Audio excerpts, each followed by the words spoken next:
Hello जी। तो chapter समझने आए हो कार्बन एंड कंपाउंड, बड़ी जल्दी में हो।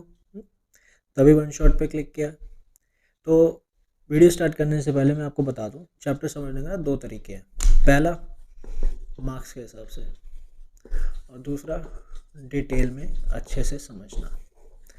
अब आपको अगर डिटेल में समझ लेंगे तो मार्क्स तो अपने आप ही आ जाएंगे, क्योंकि बना के लिख दोगे। तो बेटा अगर समझ ही लेते तो यहाँ आते नहीं। यहाँ से मेरा मतलब है वन शॉट देखते नहीं। हाँ, रिकैप के लिए देख रहे हो तो अच्छी बात है, कोई दिक्कत की बात नहीं। लेकिन इसलिए देख रहे हो कि पूरे साल पल्ले पढ़ा नहीं चैप्टर, अब फटाफट से लास्ट में देख लो और समझ आ जाए तो अटेम्प्ट कर लेंगे क्वेश्चंस। तो इस गलत फहमी में तो रहो नहीं। तो अब तरीका ये है कि फोकस किस पे रखो, मार्क्स पे। मार्क्स के अकॉर्डिंग हम चैप्टर कवर करेंगे।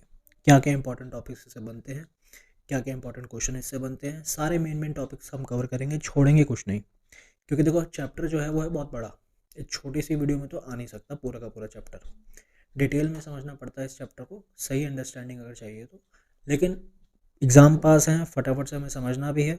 तो फोकस रहेगा सिर्फ मार्क्स के अकॉर्डिंग कि क्या क्या इंपॉर्टेंट टॉपिक्स हम कवर करें, कि हमारे बढ़िया से बढ़िया इसमें मार्क्स आ जाएँ, मैक्सिमम क्वेश्चन हम इसके अटेम्प्ट कर पाएँ। तो माइंड को कर लो पूरी तरह यहाँ focus, and let's begin. Do it, make it. तो ये आपके सामने है चैप्टर का पूरा माइंड मैप, क्या क्या टॉपिक्स हमें इसमें कवर करने हैं। सबसे पहले हम पढ़ेंगे कार्बन, कार्बन की प्रॉपर्टीज़। फिर उसके एलोट्रॉप्स के बारे में, एलोट्रॉप्स हमें कौन से पढ़ने हैं, डायमंड, ग्रेफाइट एंड C60। फिर उसकी चेन देखेंगे, स्ट्रेट चेन, ब्रांच चेन और साइक्लिक। ये हो गया कार्बन का पार्ट सारा। फिर इसके बाद स्टार्ट करेंगे हाइड्रोकार्बन्स। हाइड्रोकार्बन्स में आपके पास क्या क्या आ जाएगा, अल्केन, अल्कीन और अल्काइन, यानी सिंगल बॉन्ड, डबल बॉन्ड और ट्रिपल बॉन्ड। फिर इन्हीं के बनाएंगे आइसोमर्स। देन ये हो गया फर्स्ट, ये हो गया आपका सेकंड। थर्ड हम करेंगे होमोलोगस सीरीज और फंक्शनल ग्रुप। फंक्शनल ग्रुप में मेन क्या क्या है जो हमें पढ़ने हैं, हैलाइड्स, अल्कोहल, एल्डिहाइड्स, कीटोन और कार्बोक्सिलिक एसिड। और फिर उसके बाद इसी में ही अल्कोहल और कार्बोक्सिलिक एसिड, इन दोनों की पूरी फिजिकल और केमिकल प्रॉपर्टीज़। और लास्ट में हमारे पास क्या है, fourth topic, soaps and detergent. Short में इतना ही है बस हमारे पास करने के लिए। कार्बन का एटॉमिक नंबर कितना है, कार्बन का एटॉमिक नंबर है 6। दैट मतलब एटॉमिक नंबर होता है, ठीक है। कार्बन का एटॉमिक नंबर कितना है, 6 है। तो इसको शेल में अरेंज करते हैं तो 2 और 4 आता है हमारे पास, के शेल, एल शेल। अब क्योंकि इसके पास 4 इलेक्ट्रॉन्स हैं तो ये ना गेन कर सकता है ना ही ये लूज़ कर सकता है। क्या करेगा, शेयर करेगा। तो क्योंकि ये शेयर करता है इसलिए कौन से बॉन्ड बनाता है, कोवलेंट बॉन्ड बनाता है, ठीक है। अब सबसे पहला क्वेश्चन इसमें क्या राइज होता है कि कार्बन का यूनिक नेचर क्यों है, कार्बन का यूनिक नेचर। या फिर इसी से रिलेटेड दूसरा क्वेश्चन कि कार्बन जो है इतने सारे बॉन्ड क्यों बनाता है।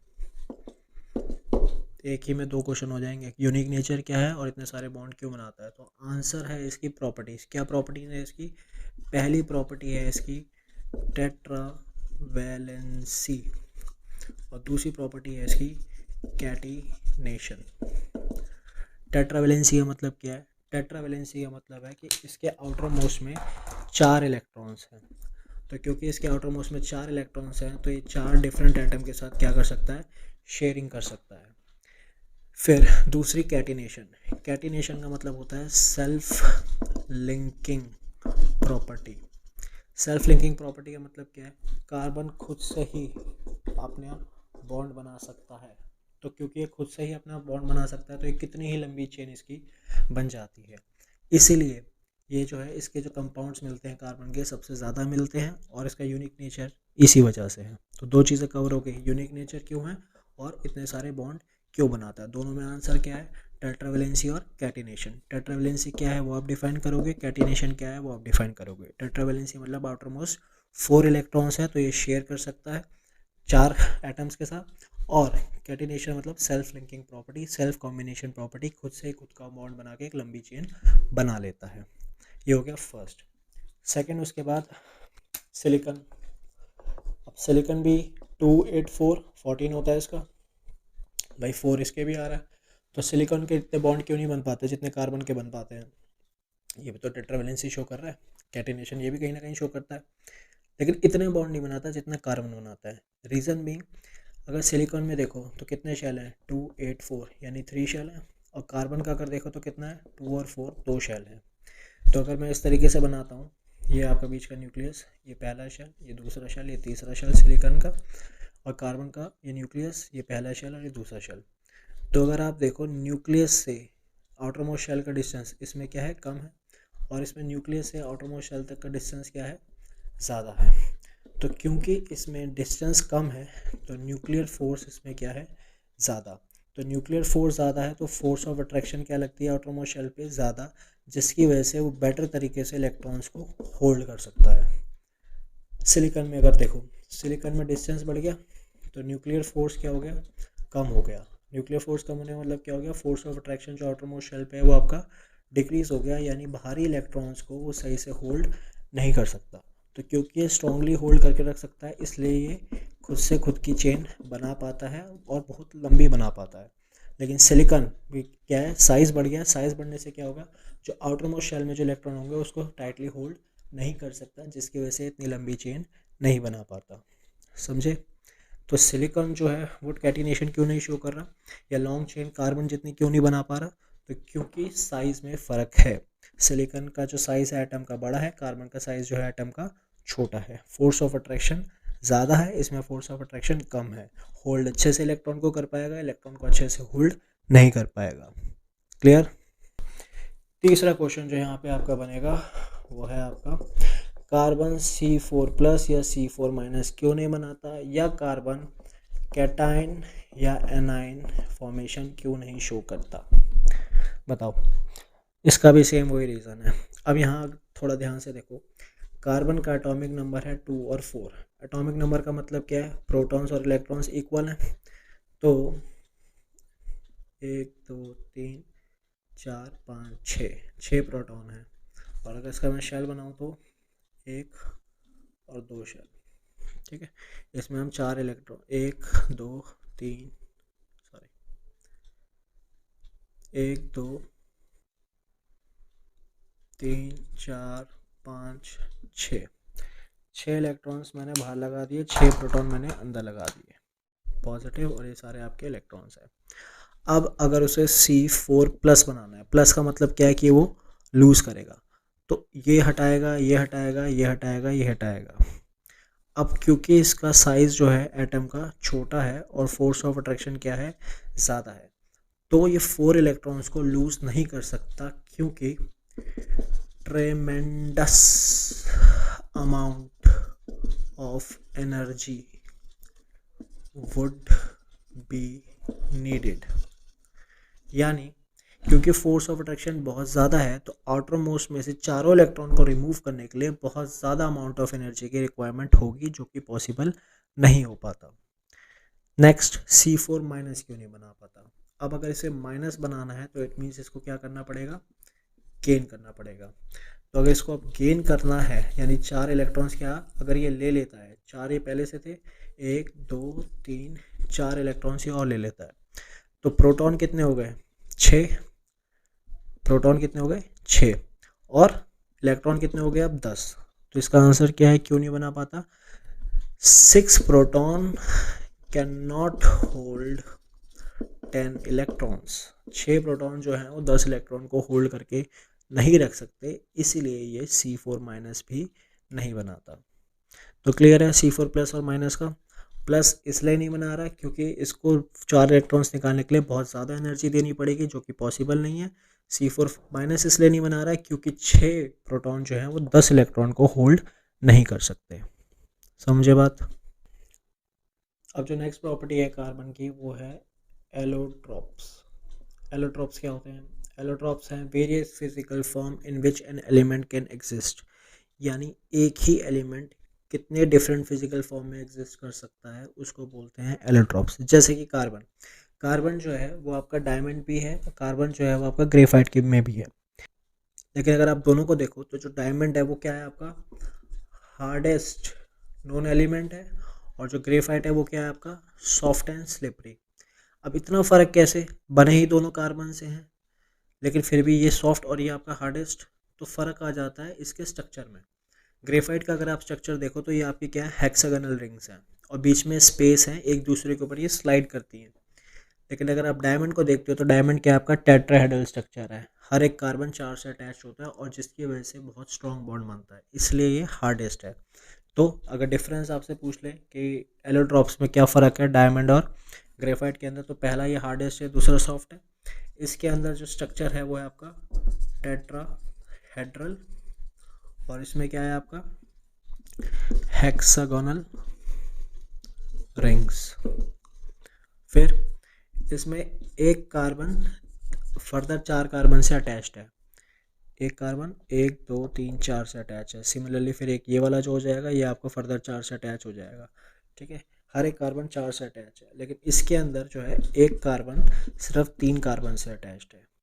और क्योंकि एक कार्बन 3 से अटैच्ड है और एक कार्बन कितने शेयर कर पाता है, 4, 1 2 3 से तो अटैच हो गया, चौथा क्या रह गया, फ्री। और यही फ्री इलेक्ट्रॉन जो है इलेक्ट्रिसिटी कंडक्ट करने में हेल्प करता है, इसलिए ग्रेफाइट जो है वो आपको इलेक्ट्रिसिटी कंडक्ट करने में हेल्प करता है, लेकिन डायमंड जो है वो इलेक्ट्रिसिटी कंडक्ट करता नहीं है। क्लियर है। तो यहाँ इसमें भी क्वेश्चन आ गया कि डायमंड इलेक्ट्रिसिटी कंडक्ट नहीं कर रहा है लेकिन ग्रेफाइट कर रहा है। ग्रेफाइट क्यों कर रहा है, तो अगर आप इसको देखो तो एक कार्बन कितने से अटैच्ड है, 1 2 3 से, ठीक है ना। हर एक कार्बन सिर्फ 3 से अटैच्ड है, होते कितने हैं, 1 2 3 4। तो 3 से हो गया, एक से नहीं हो पाया, एक क्या है, फ्री इलेक्ट्रॉन। और यही फ्री इलेक्ट्रॉन क्या चाहिए हमें, इलेक्ट्रिसिटी कंडक्ट करवाने के लिए चाहिए, इसलिए ग्रेफाइट इलेक्ट्रिसिटी कंडक्ट करता है, डायमंड नहीं करता। एक एलोट्रॉप और है इसका, वो है आपका, उसका बस नाम ध्यान रखना है, C60। C60 क्या है, बकमिनिस्टर फ्यूलरीन। अब कार्बन जो कैटिनेशन शो करता है वो 3 तरीके से करता है, यानी जो अपनी चेन बनाता है वो 3 तरीके से बनाएगा, एक होगी स्ट्रेट, एक होगी ब्रांच और एक होगी उसकी साइक्लिक। तो तीनों चेन को एक एक बार डिस्कस कर लेते हैं एक एक एग्जांपल के साथ। स्ट्रेट चेन का मतलब क्या है, स्ट्रेट चेन का मतलब ये है कि उसमें कहीं भी कुछ भी एक्स्ट्रा नहीं निकला होगा, सिर्फ कार्बन एक अपने रास्ते से चलता चला जाएगा। जैसे carbon carbon carbon carbon carbon, simple है, स्ट्रेट चेन है, दिख रही है हमें। अब इसका बताओ, carbon carbon carbon carbon carbon carbon, बताओ ये स्ट्रेट है या नहीं है, या फिर इस तरीके से। अब भाई स्ट्रेट का मतलब ना एक सीधी लाइन दिमाग में मत लेके चलना, स्ट्रेट का मतलब ये है कि कहीं भी उसमें कुछ एक्स्ट्रा और कार्बन नहीं निकल रहे हैं। तो ये आपकी एक स्ट्रेट चेन है, ये भी पूरी एक स्ट्रेट चेन है और ये भी पूरी एक स्ट्रेट चेन है, ये तीनों आपकी स्ट्रेट चेन है, ठीक है। अब ब्रांच में क्या होगा, ब्रांच में जैसे कि आपके पास स्ट्रेट चेन कार्बन की थी, इसके अंदर यहाँ एक कार्बन आ गया अलग से, ये ब्रांच हो गया, या यहाँ एक कार्बन आ गया, ये ब्रांच हो गया, या यहाँ एक कार्बन आ गया, ब्रांच हो गया। ब्रांच का मतलब जैसे देखते हो ना कि आपके पास एक पेड़ है और पेड़ के अंदर जो मेन टहनी निकल रही है वो स्ट्रेट चेन होगी, फिर इसके अंदर और ब्रांचेस निकल जाती हैं। तो यहाँ पे भी वही हो रहा है, एक मेन चेन है और उससे फर्दर ब्रांचेस निकल रही हैं, इसलिए इसको क्या बोलते हैं, ब्रांच चेन बोलते हैं। तो ब्रांच चेन कुछ इस तरीके से नज़र आएगी आपको, जो आप देख रहे हो ना, ये स्ट्रेट थी, फिर इसके अंदर यहाँ यहाँ यहाँ ब्रांच हो गया, या फिर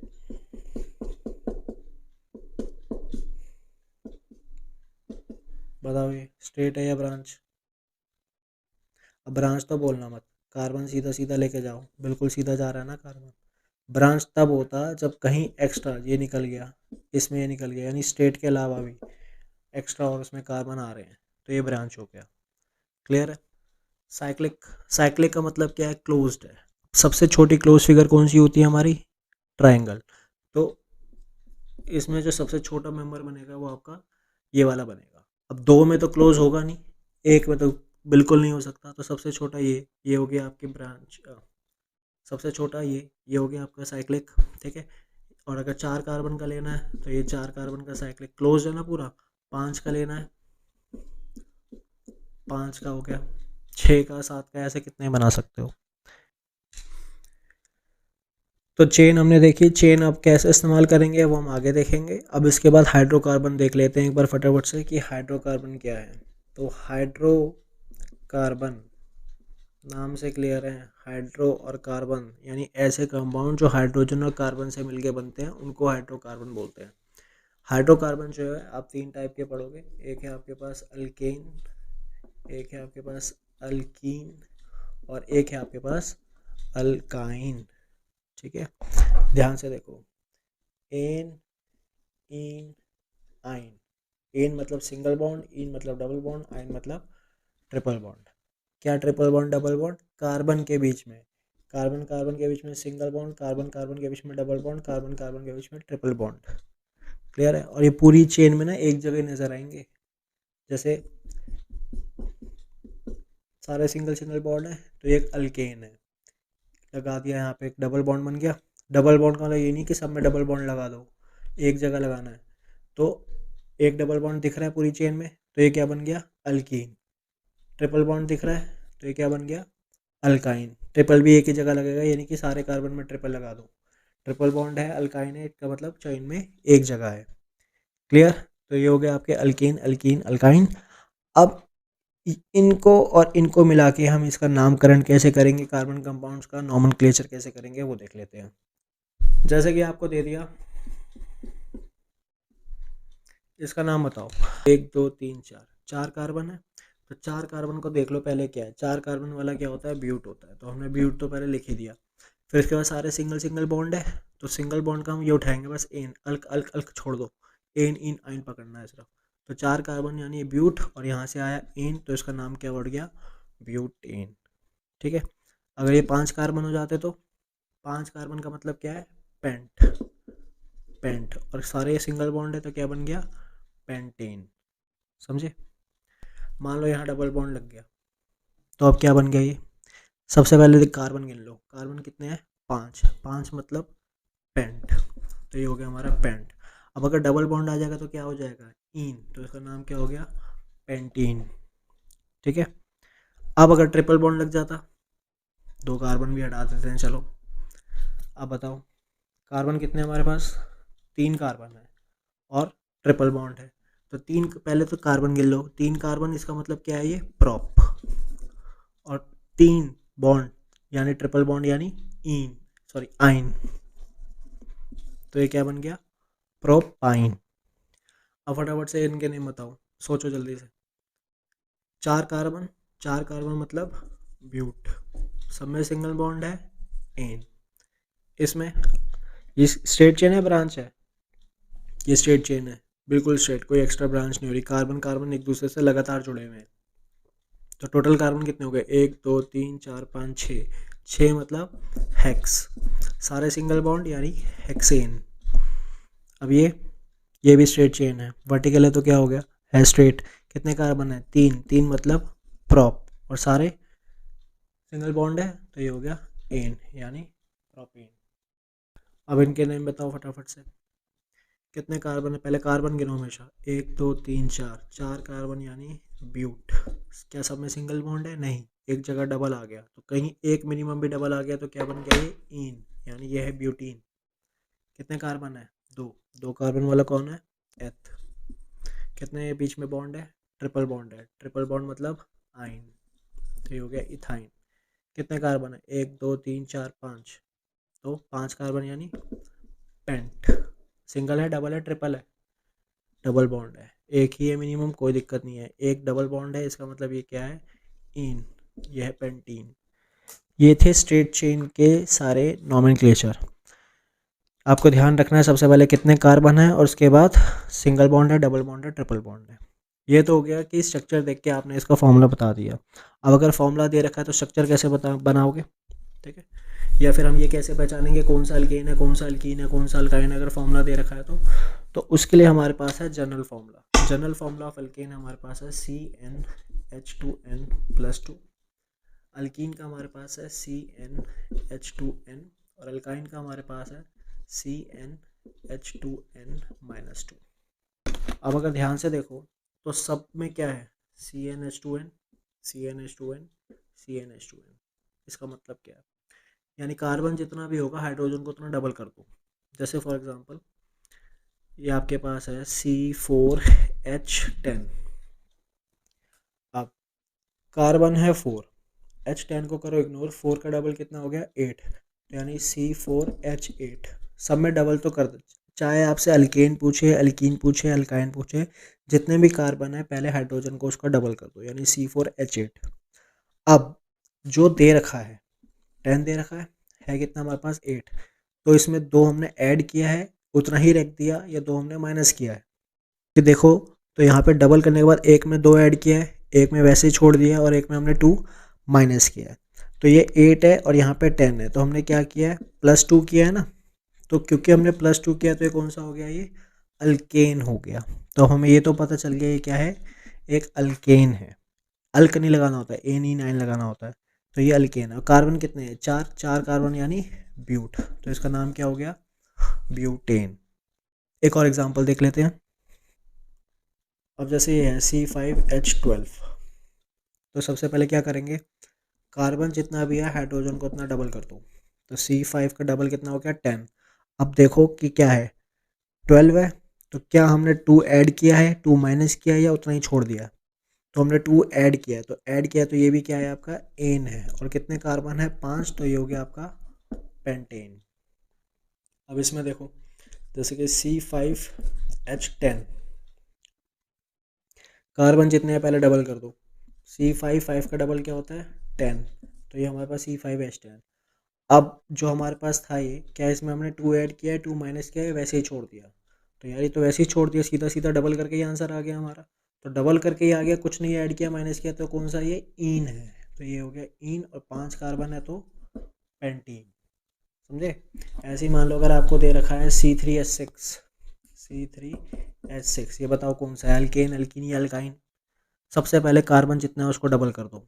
तो कार्बन है 3, उसको डबल किया 6, यार 6 ही आ गया हमारे पास सीधा सीधा। ना 2 ऐड किया, ना 2 माइनस किया, तो कुछ हमने किया ही नहीं। तो ये कौन सा है हमारा, ईन है। कार्बन है 3, तो ये है आपका प्रोपीन। अब ये वाला देखो, जैसे C4H6, कार्बन जितने हैं क्या करना है, सबसे पहले उसका डबल। तो कार्बन है 4, हाइड्रोजन को कर दिया हमने डबल। अब हमारे पास कंपाउंड तो दे रखा है C4H6, तो हमने इसमें 2 ऐड किया है, 2 माइनस किया है, या वही छोड़ दिया है। तो 2 ऐड तो हमने किया नहीं है, वैसे भी नहीं छोड़ा। ये तो 6 आ रहा है, यानी हमने यहाँ पे क्या किया है, 2 माइनस किया है। तो 2 माइनस किया तो ये क्या हो गया, आइन। कार्बन कितने हैं, 4, तो ये हो गया आपका ब्यूट आइन। अब इसके बाद जो हमने पढ़े ना हाइड्रोकार्बन, एन, इन, आइन, इन्हीं को ही हम फर्दर और डिवाइड कर देते हैं। एक होता है हमारे पास सैचुरेटेड, और एक होते हैं हमारे पास अनसैचुरेटेड। अल्केन जो है वो हमारा सैचुरेटेड है, इन और आइन हमारा अनसैचुरेटेड है। इनको अनसैचुरेटेड क्यों बोलते हैं, इसको सैचुरेटेड क्यों बोलते हैं, इसको डीप में जाने की जरूरत नहीं है, बस इतना ध्यान रखो, डबल और ट्रिपल बॉन्ड क्या है, अनसैचुरेटेड है, सिंगल बॉन्ड वाले आपके सैचुरेटेड है। अब मैं आपको कुछ कंपाउंड्स दूंगा, आपको ये बताना होगा कि कौन से आपके सैचुरेटेड है, कौन से अनसैचुरेटेड है, और उनके नेम बताने हैं। फटाफट से एक प्रैक्टिस हो जाएगी।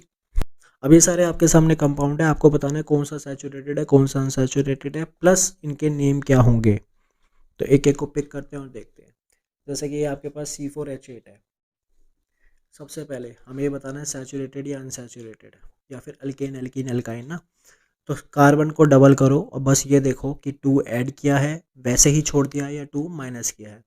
तो कार्बन है यहाँ 4, 4 का डबल होता है 8, 8 8 ही है, वैसे ही छोड़ दिया हमने। तो ये क्या है, इन। कितने कार्बन है, 4, तो ये है आपका ब्यूट इन। इसको देखो C3H4, कार्बन 3 डबल कर दिया, कितना, 6 होने चाहिए, 6 है कितने, 4। तो हमने क्या किया है, 2 माइनस किया है। तो 2 माइनस किया है, तो ये क्या है आपका आइन। कितने कार्बन है, 3, तो ये है प्रोप आइन। सिमिलरली C4H10, 4 का डबल 8, 8 के बाद हमने किया इसमें 2 प्लस, तो ये है आपका इन। तो 4 कार्बन ब्यूटेन। सिमिलरली 2, 2 का डबल 4, एज इट इज छोड़ दिया, यह है इन, 2 कार्बन, तो इथीन। C2H6, 2 का डबल 4, 4 के बाद भी हमने 2 ऐड करना पड़ा है 6 लाने के लिए, तो 2 ऐड किया है, तो ये क्या है, एन, 2 कार्बन है तो इथेन। C5H8, 5 का डबल 10, 10 में हमने किया है 2 माइनस, 2 माइनस किया है, तो ये क्या है, आइन। आइन कौन सा, पेंटाइन, क्योंकि 5 कार्बन है। C3H6, 3 का डबल 6, ना ऐड किया ना माइनस किया, वैसे ही छोड़ दिया, तो ये क्या हो गया, इन। कितने कार्बन, 3, तो ये हो गया प्रोपीन। फिर उसके बाद CH4, कार्बन 1 है इसमें, जब कुछ नहीं लिखा होता मतलब 1, 1 का डबल 2, और इसमें क्या है 4, यानी 2 में भी हमने 2 ऐड किया है, तो ये है आपका एन। 1 कार्बन है तो मैथ, वैसे तो बताने की जरूरत नहीं थी, CH4 देख के पता चल रहा है मीथेन है, ठीक है। क्लियर है? नेम कैसे करेंगे? अब सैचुरेटेड अनसैचुरेटेड पहचानना है, तो हमें पता है भाई इन और आइन वाले अनसैचुरेटेड हैं और एन आपका सैचुरेटेड है, यानी अल्कीन और अल्काइन अनसैचुरेटेड होते हैं और अल्केन आपके सैचुरेटेड होते हैं।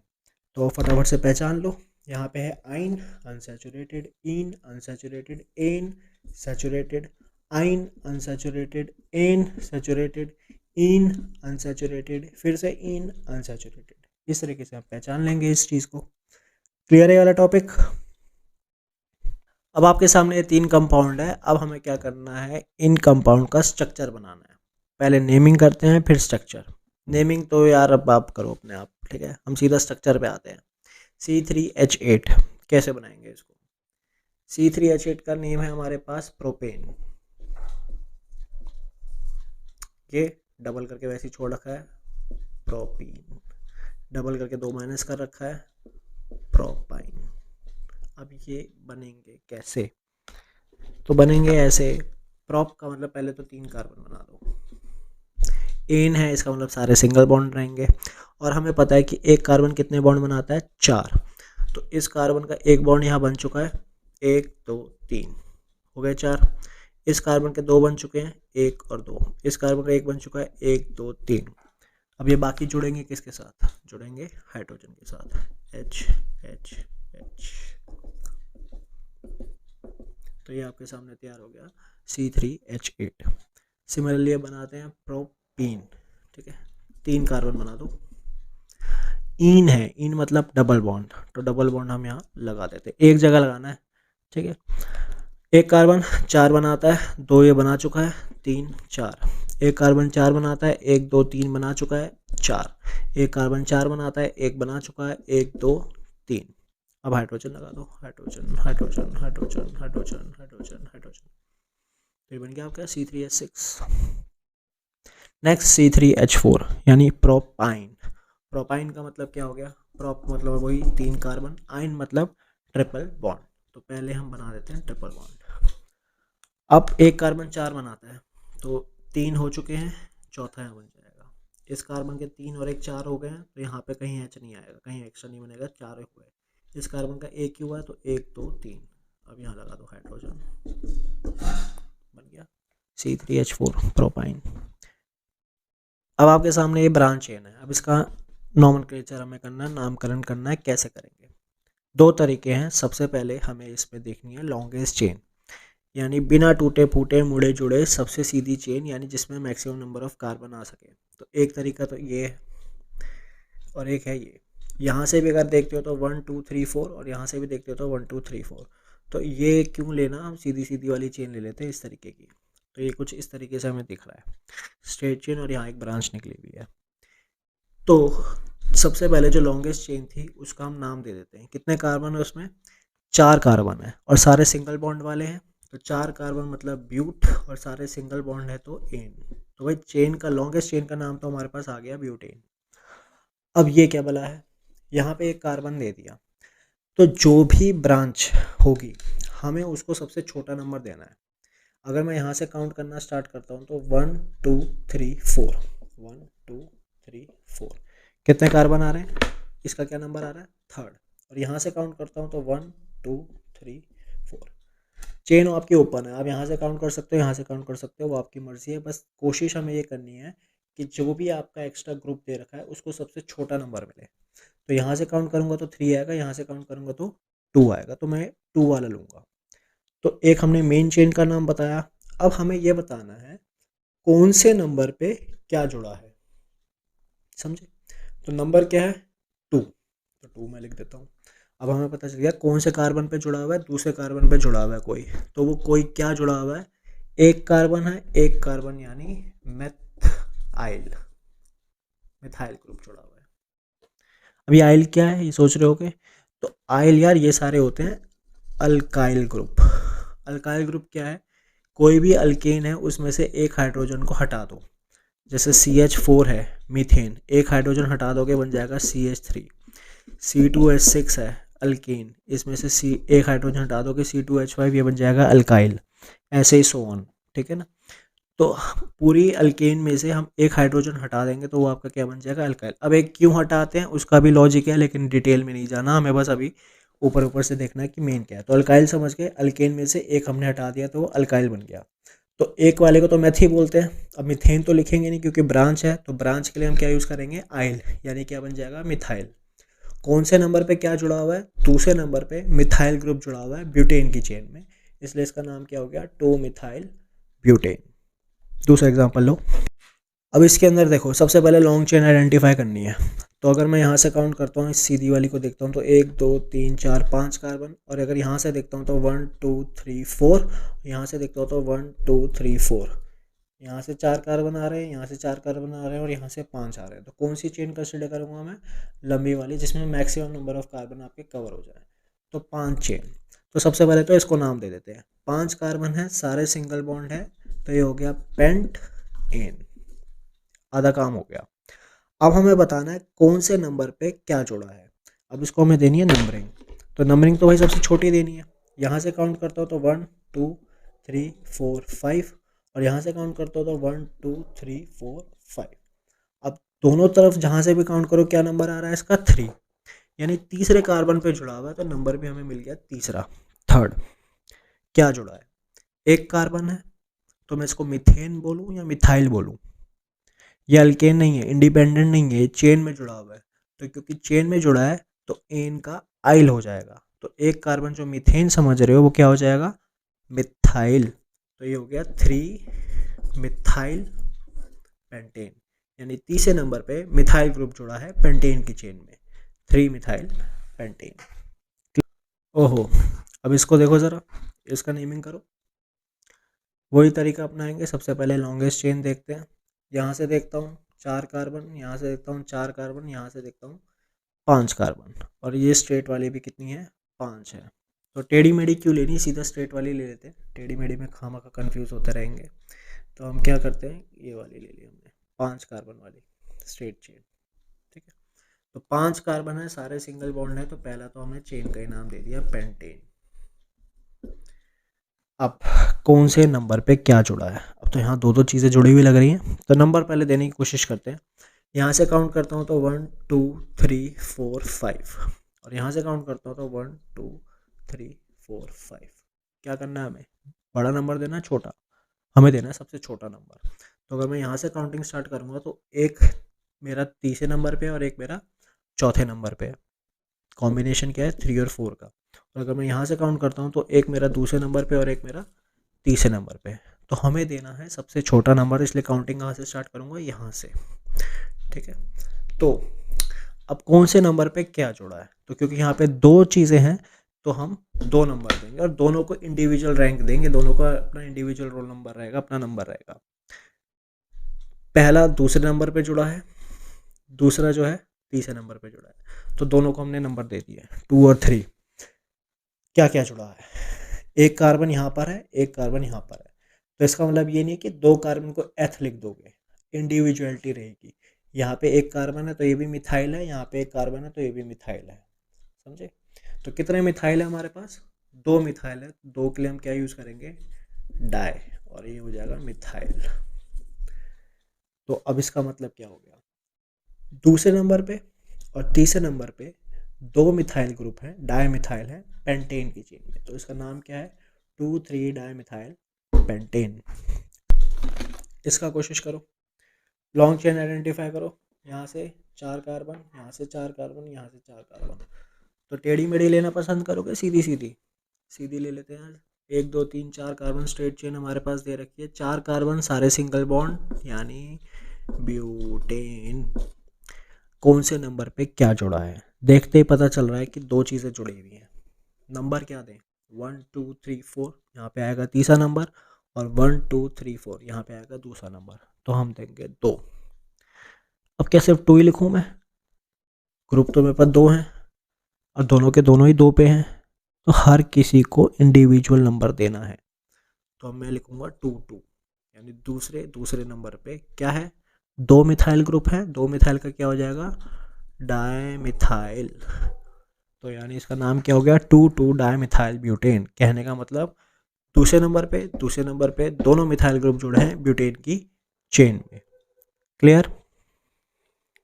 अब नाम दे रखा है और स्ट्रक्चर बनाना है 2,3 डाइमिथाइल पेंटेन। तो जैसे हम नेमिंग करते हैं ना, पहले चेन की, फिर नंबर की, फिर ग्रुप की, बनाएंगे भी हम वैसे ही। तो पहले तो चेन बना लो पेंटेन की, 5 कार्बन की चेन बना ली। 2 और 3 अपनी मर्जी से, अब तो ओपन है, कोई भी यहाँ से 2 ले लो, यहाँ से 2 ले लो। 2 और 3 क्या है? Methyl group. डाई मिथाइल मतलब 2 मिथाइल, मिथाइल ग्रुप जुड़ा हुआ है। तो ये आपका स्ट्रक्चर बन गया। अच्छा, एक चीज़ और, ये हम जो कार्बन कार्बन ले रहे हैं ना, सिर्फ ऐसे कार्बन कार्बन नहीं लिखने, हाइड्रोजन ऑटोमेटिकली है। एक कार्बन 4 का बॉन्ड बनाता है, तो ये इसमें मैं पूरा कंप्लीट करके दिखाता हूँ कैसे रहेगा। 4 हो गए, 1 2 3 इस कार्बन के हो चुके हैं, चौथा ये हो गया हाइड्रोजन का। इस कार्बन का 1 2 3 हो चुके हैं, चौथा यहाँ पे हो गया। इस कार्बन के 1 2 3 4, एक हो चुका है, 1 2 3।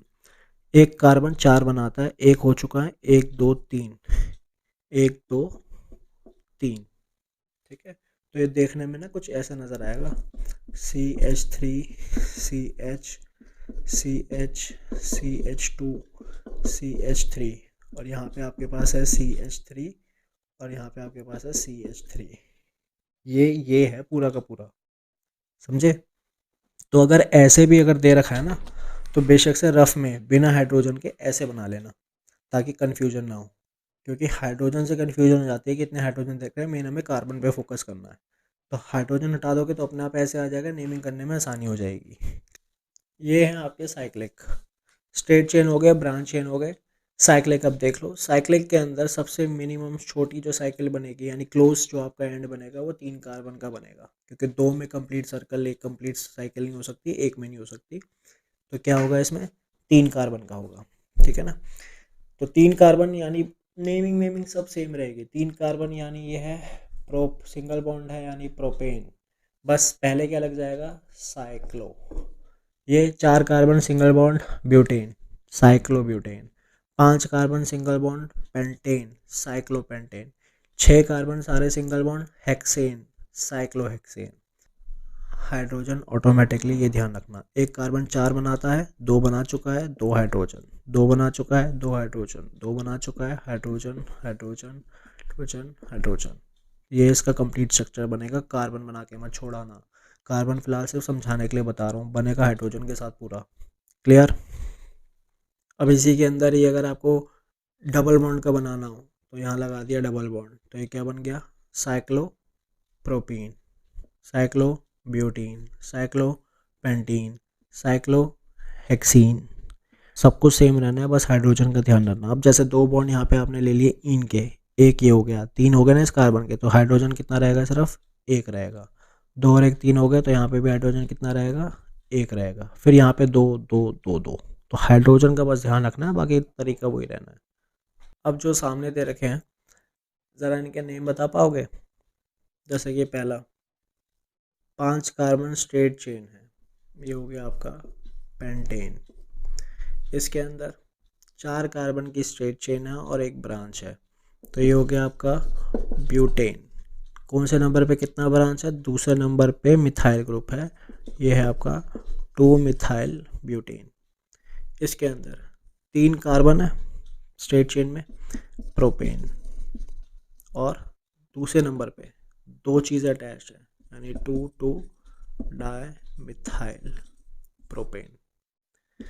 इन तीनों में कुछ कॉमन नज़र आ रहा है? नहीं आ रहा होगा, देख लो। टोटल नंबर ऑफ कार्बन और total number of hydrogen count करो। पेंटेन है, पेंटेन में टोटल नंबर ऑफ कार्बन कितने हैं हमारे पास? 5, तो हाइड्रोजन उसके हिसाब से कितने हो जाएंगे हमारे पास? 12, C5H12। इसके अंदर भी हाइड्रोजन लगा लेते हैं, 1 2 3, 1 2 हो चुके हैं, 1 2, इस कार्बन के 3 हो चुके हैं, 1, इस कार्बन के 1 2 3, और इस कार्बन के 1 2 3। काउंट करो ज़रा, 1 2 3 4 5 6 7 8 9 10 11 12। सेम आया, C5H12। इसमें देख लेते हैं हाइड्रोजन को, 1 हो चुका है, 1 2 3 1 2 3 1 2 3 2 3, बीच वाले का तो 4 कंप्लीट है, तो 3 और ये 4, 12 इसमें भी हाइड्रोजन हो गए। ये अभी कितना है C5H12, ये क्या आ गया, फॉर्मूले सबके सेम आए हैं, स्ट्रक्चर सबके अलग अलग है। तो यही चीज़ है आइसोमर्स, क्या होते हैं, same chemical formula but different structural formula. ये जो है ना आपके, इनको स्ट्रक्चर फॉर्मूला बोलते हैं, जो हमने स्ट्रक्चर बनाए हैं, और जो लिखे हैं हमने टोटल कार्बन टोटल हाइड्रोजन, ये आपका केमिकल फॉर्मूला। तो यहाँ पे इन तीनों का केमिकल फॉर्मूला क्या है, सेम है C5H12 C5H12 C5H12, लेकिन स्ट्रक्चर ये अलग है, ये अलग है और ये अलग है। ये था पेंटेन, ये था 2 मिथाइल ब्यूटेन और ये था 2 डाइमिथाइल प्रोपेन। तो same chemical formula but different structural formula, इनको बोलते हैं आइसोमर्स। तो आइसोमर्स आपके क्या है, same chemical formula but different structural formula.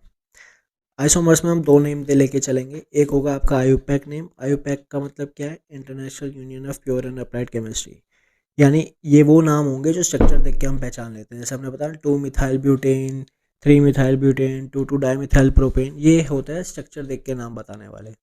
Common name उसका जैसे निकनेम हो गया, हमने रख दिया उनके, ठीक है। अब कॉमन नेम में क्या है, एन यानी नॉर्मल, आइसो और नियो। क्या मतलब है, जैसे पेंटेन का एग्जांपल लिया था, तो एक है आपके पास एन पेंटेन। एन पेंटेन का मतलब होगा straight chain, simple simple normal pentane. Iso pentane का मतलब क्या हो जाएगा, स्ट्रेट चेन है लेकिन एक ब्रांच है। लेकिन ये ध्यान रखना, चाहे ब्रांच एक करो, दो करो, तीन करो, ब्रांच को चेन को टोटल मिला के कार्बन कितने रहने चाहिए, 5, उससे ज़्यादा नहीं होने चाहिए। तो आइसो में सिर्फ एक ही ब्रांच नज़र आएगी, नियो के अंदर आपके पास 2 ब्रांच नज़र आएगी, कार्बन 5 ही रहेंगे तब भी टोटल। अभी फ़िलहाल ये समझो, नॉर्मल पेंटेन यानी नॉर्मल का मतलब स्ट्रेट चेन, आइसो मतलब एक ब्रांच, नियो मतलब 2 ब्रांच। काम कैसे आएंगे अब इसमें देख लेते हैं। यहाँ पे 5 कार्बन है, स्ट्रेट चेन है, तो ये क्या हो गया, एन पेंटेन, और इसका आयुपैक नेम क्या हो गया, सिर्फ पेंटेन। यहाँ पे 1 2 3 4 5 कार्बन है, लेकिन फिर भी 5 कार्बन होने के बावजूद भी एक ब्रांच है, तो ये क्या हो गया, आइसोपेंटेन। नाम इसका पेंटेन इसलिए क्योंकि 5 कार्बन है। कॉमन नेम क्या होगा, आइसोपेंटेन, लेकिन आयुपैक नेम क्या है इसका, 2 मिथाइल ब्यूटेन। ब्यूटेन की चेन है ना 4 कार्बन की, और 2 दूसरे नंबर पे मिथाइल ग्रुप है, तो 2 मिथाइल ब्यूटेन इसका आयुपैक नेम है, और कॉमन नेम है इसका आइसोपेंटेन। अब इसको देख लो, 2 ब्रांच है, एक चेन में 2 ब्रांच है, तो इसका नियो पेंटेन। पेंटेन का मतलब 5 कार्बन है, टोटल तो 5 कार्बन है जिसमें से 2 ब्रांच है, तो ये नियो पेंटेन हो गया कॉमन नेम। लेकिन आयुपैक नेम क्या था इसका, 2 डाइमिथाइल प्रोपेन। तो ये जो बनाए हैं नेम 2 मिथाइल 2 डाइमिथाइल, ये हमने स्ट्रक्चर देखकर बनाए हैं। आइसो नियो कॉमन नेम है, ये ध्यान रखना, थोड़ा सा कंफ्यूजिंग हो जाता है ये, लेकिन ये इंपॉर्टेंट है। फिर से एक बार बताता हूँ, isomer same chemical formula different structure formula. Straight chain normal pentane, एक branch isopentane, 2 branch neopentane. Pent का मतलब हमेशा 5 कार्बन रहेगा, तो इसमें आप एक ब्रांच कर रहे हो तब भी टोटल कार्बन 5 है, 2 ब्रांच कर रहे हो तब भी टोटल कार्बन 5 है, समझे। लेकिन आयुपैक नेम स्ट्रक्चर देख के डिफरेंट हो जाएगा। एक लास्ट एग्जांपल देखते हैं, उससे समझ आ जाएगा। जैसे ये आपको सामने दे दिया, पहले इसका आयुपैक नेम बताओ क्या है, आपसे 2 चीज़ें पूछेंगे, कॉमन नेम और आयुपैक नेम बताओ, या ये किसका आइसोमर है। तो टोटल कार्बन कितने हैं हमारे पास, सीधा सीधा देख लो, ब्रांच ब्रांच सब छोड़ो, बस टोटल कार्बन बता दो कितने हैं। 4 कार्बन है ना, सारे सिंगल चेन है, तो ब्यूटेन। आइसोमर किसका है, ब्यूटेन का आइसोमर है। कौन सा आइसोमर है ये ध्यान रखना है बस। स्ट्रेट चेन मतलब नॉर्मल, सिंगल ब्रांच मतलब आइसो, और डबल ब्रांच मतलब नियो। मुझे बताओ, स्ट्रेट चेन है, सिंगल ब्रांच है, डबल ब्रांच है, दिख रहा है हमें। स्ट्रेट चेन में एक सिंगल ब्रांच है, तो कौन है ये, आइसो ब्यूटेन। तो ये तो हमें पता चल गया, इसका कॉमन नेम क्या है, आइसो ब्यूटेन। आइसोमर किसका है, ब्यूटेन का है। आयुपैक नेम क्या है, आयुपैक नेम देखकर पता लगता है। कार्बन की चेन 3 है, यानी ये है प्रोपेन। कौन से नंबर पर क्या चीज़ जुड़ी है, दूसरे नंबर पर मिथाइल ग्रुप जुड़ा है, तो 2 मिथाइल। आयुपैक नेम है 2 मिथाइल प्रोपेन, और कॉमन नेम है इसका आइसो ब्यूटेन। किसका आइसोमर है, ब्यूटेन का। क्यों, क्योंकि टोटल कार्बन गिन लो, 4 कार्बन, ब्यूटेन का आइसोमर। एक लास्ट चलो ये बता दो किसका आइसोमर है, कॉमन नेम और आईयूपैक नेम। आइसोमर किसका है, कॉमन नेम और आईयूपैक नेम बता दो इसका। सबसे पहले क्या गिनो, टोटल कार्बन गिन लो। 1 2 3 4 5 6, 6 कार्बन है। 6 कार्बन मतलब हेक्स, सारे सिंगल बॉन्ड है यानी हेक्सेन। तो आइसोमर किसका है, ये हेक्सेन का है। स्ट्रेट चेन है, एक ब्रांच है, दो ब्रांच है, कितनी ब्रांच है, दो ब्रांच है। दो ब्रांच वाला क्या था, नियो, तो ये है नियो हेक्सेन। तो भाई कॉमन नेम भी हो गया। आईयूपैक, सबसे पहले लॉन्गेस्ट चेन देखो, लॉन्गेस्ट चेन है इसकी, ये है आपका ब्यूटेन। कौन से नंबर पे क्या जुड़ा है, 1 2 3 4 या फिर 1 2 3 4, दोनों में सेम ही आ रहा है, यहाँ 2 और यहाँ पे 3, या यहाँ 2 यहाँ 3, कोई भी ले लो। तो 2 3 क्या है, डाई मिथाइल। तो 2 3 डाई मिथाइल ब्यूटेन हो गया आईयूपैक नेम। क्लियर। अब यहाँ पे 3 कॉलम आपके सामने है, आप मुझे बताइए कि इन तीनों में से कौन सा कॉलम कौन सा हाइड्रोकार्बन से बिलोंग करता है, यानी अल्केन, अल्कीन और अल्काइन। इसको अगर हम देखते हैं तो यहाँ पे CH4 C2H6 C3H8 C4H10 C5H12 है। तो यहाँ पे हाइड्रोजन जो है वो कार्बन का डबल करके 2 ऐड किया है, उतना ही छोड़ दिया, या 2 माइनस किया है, बताओ। इसके अंदर हमने कार्बन को डबल करके 2 ऐड किया है। C1 है, डबल करके 2 + 2 4, 2 का डबल 4 + 2 6, 3 का डबल 6 + 2 8, 4 का डबल 8 + 2 10, 5 का डबल 10 + 2 12। तो ये कौन सा हो गया हमारा, अल्केन। इसके अंदर C2H4 C3H6, इसमें हमने डबल करके वैसे ही छोड़ दिया, 2 का 4, 3 का 6, 4 का 8, 5 का 10, ना माइनस किया ना प्लस किया, तो ये है आपका इन। और इसके अंदर आपने डबल करके 2 माइनस किया है, C2H2 डबल होता है 4, माइनस किया 2, 3 का डबल 6, माइनस किया 2, 4 का डबल 8, माइनस किया 2 6, 5 का डबल 10, माइनस किया 2 8 आया। तो ये कौन सा है आपका, आइन। अच्छा, इसमें एक चीज़ और अगर आपने नोटिस की हो तो ये जो CH4 है, एक कार्बन, यहाँ पे एक कार्बन नहीं है, यहाँ पे एक कार्बन नहीं है, यहाँ पे 2 2 कार्बन से हमने स्टार्ट किया है। कहने का मतलब कि अल्कीन और अल्काइन में जो फर्स्ट मेंबर होता है वो आपका सेकंड कार्बन वाला होता है, यानी एथ होता है। तो फर्स्ट मेंबर कौन है इसके अंदर, एथ वाला। इसके अंदर भी फर्स्ट मेंबर कौन सा होगा, एथ, यानी 2 कार्बन वाला। ऐसा क्यों, क्योंकि जो इन और आइन है वो डबल बॉन्ड और ट्रिपल बॉन्ड बनाते हैं, और डबल बॉन्ड और ट्रिपल बॉन्ड मिनिमम 2 कार्बन के बीच में बनेगा। तो मिनिमम 2 कार्बन चाहिए, इसलिए पहला ग्रुप क्या है, पहला जो मेंबर है वो कौन है आपका, C2 है दोनों के। अब इन्हीं सीरीज़ की और क्या क्या प्रॉपर्टीज़ मैच होती है वो हम देख लेते हैं। सबसे पहली प्रॉपर्टी जो हमने देखी वो क्या थी, कि सबका एक जनरल फॉर्मूला था। इसका क्या है, CnH2n+2, इसमें CnH2n, और इसके अंदर CnH2n-2, ये जनरल फॉर्मूला है सबका। नेक्स्ट प्रॉपर्टी अगर आप देखो तो इसके बीच में फर्स्ट सेकंड मेंबर, सेकंड से थर्ड, थर्ड से फोर्थ, फोर्थ से फिफ्थ, कितने कार्बन और कितने हाइड्रोजन का गैप है, यहाँ पे एक कार्बन एक कार्बन एक कार्बन एक कार्बन, तो C1। और हाइड्रोजन का कितना गैप है, 2, 4 से 6 में 2, 6 से 8 में 2, 8 से 8 में 2, यानी कितने कितने का गैप आ रहा है, CH2 CH2 CH2 और CH2। इसके अंदर देख लो बेशक से यहाँ पे, तो इसके अंदर C2H2 है, तो यहाँ से 2 से 3 4 5, यानी कार्बन एक एक बढ़ता जा रहा है, और हाइड्रोजन कितना बढ़ रहा है, 2 2 बढ़ रहा है कि नहीं।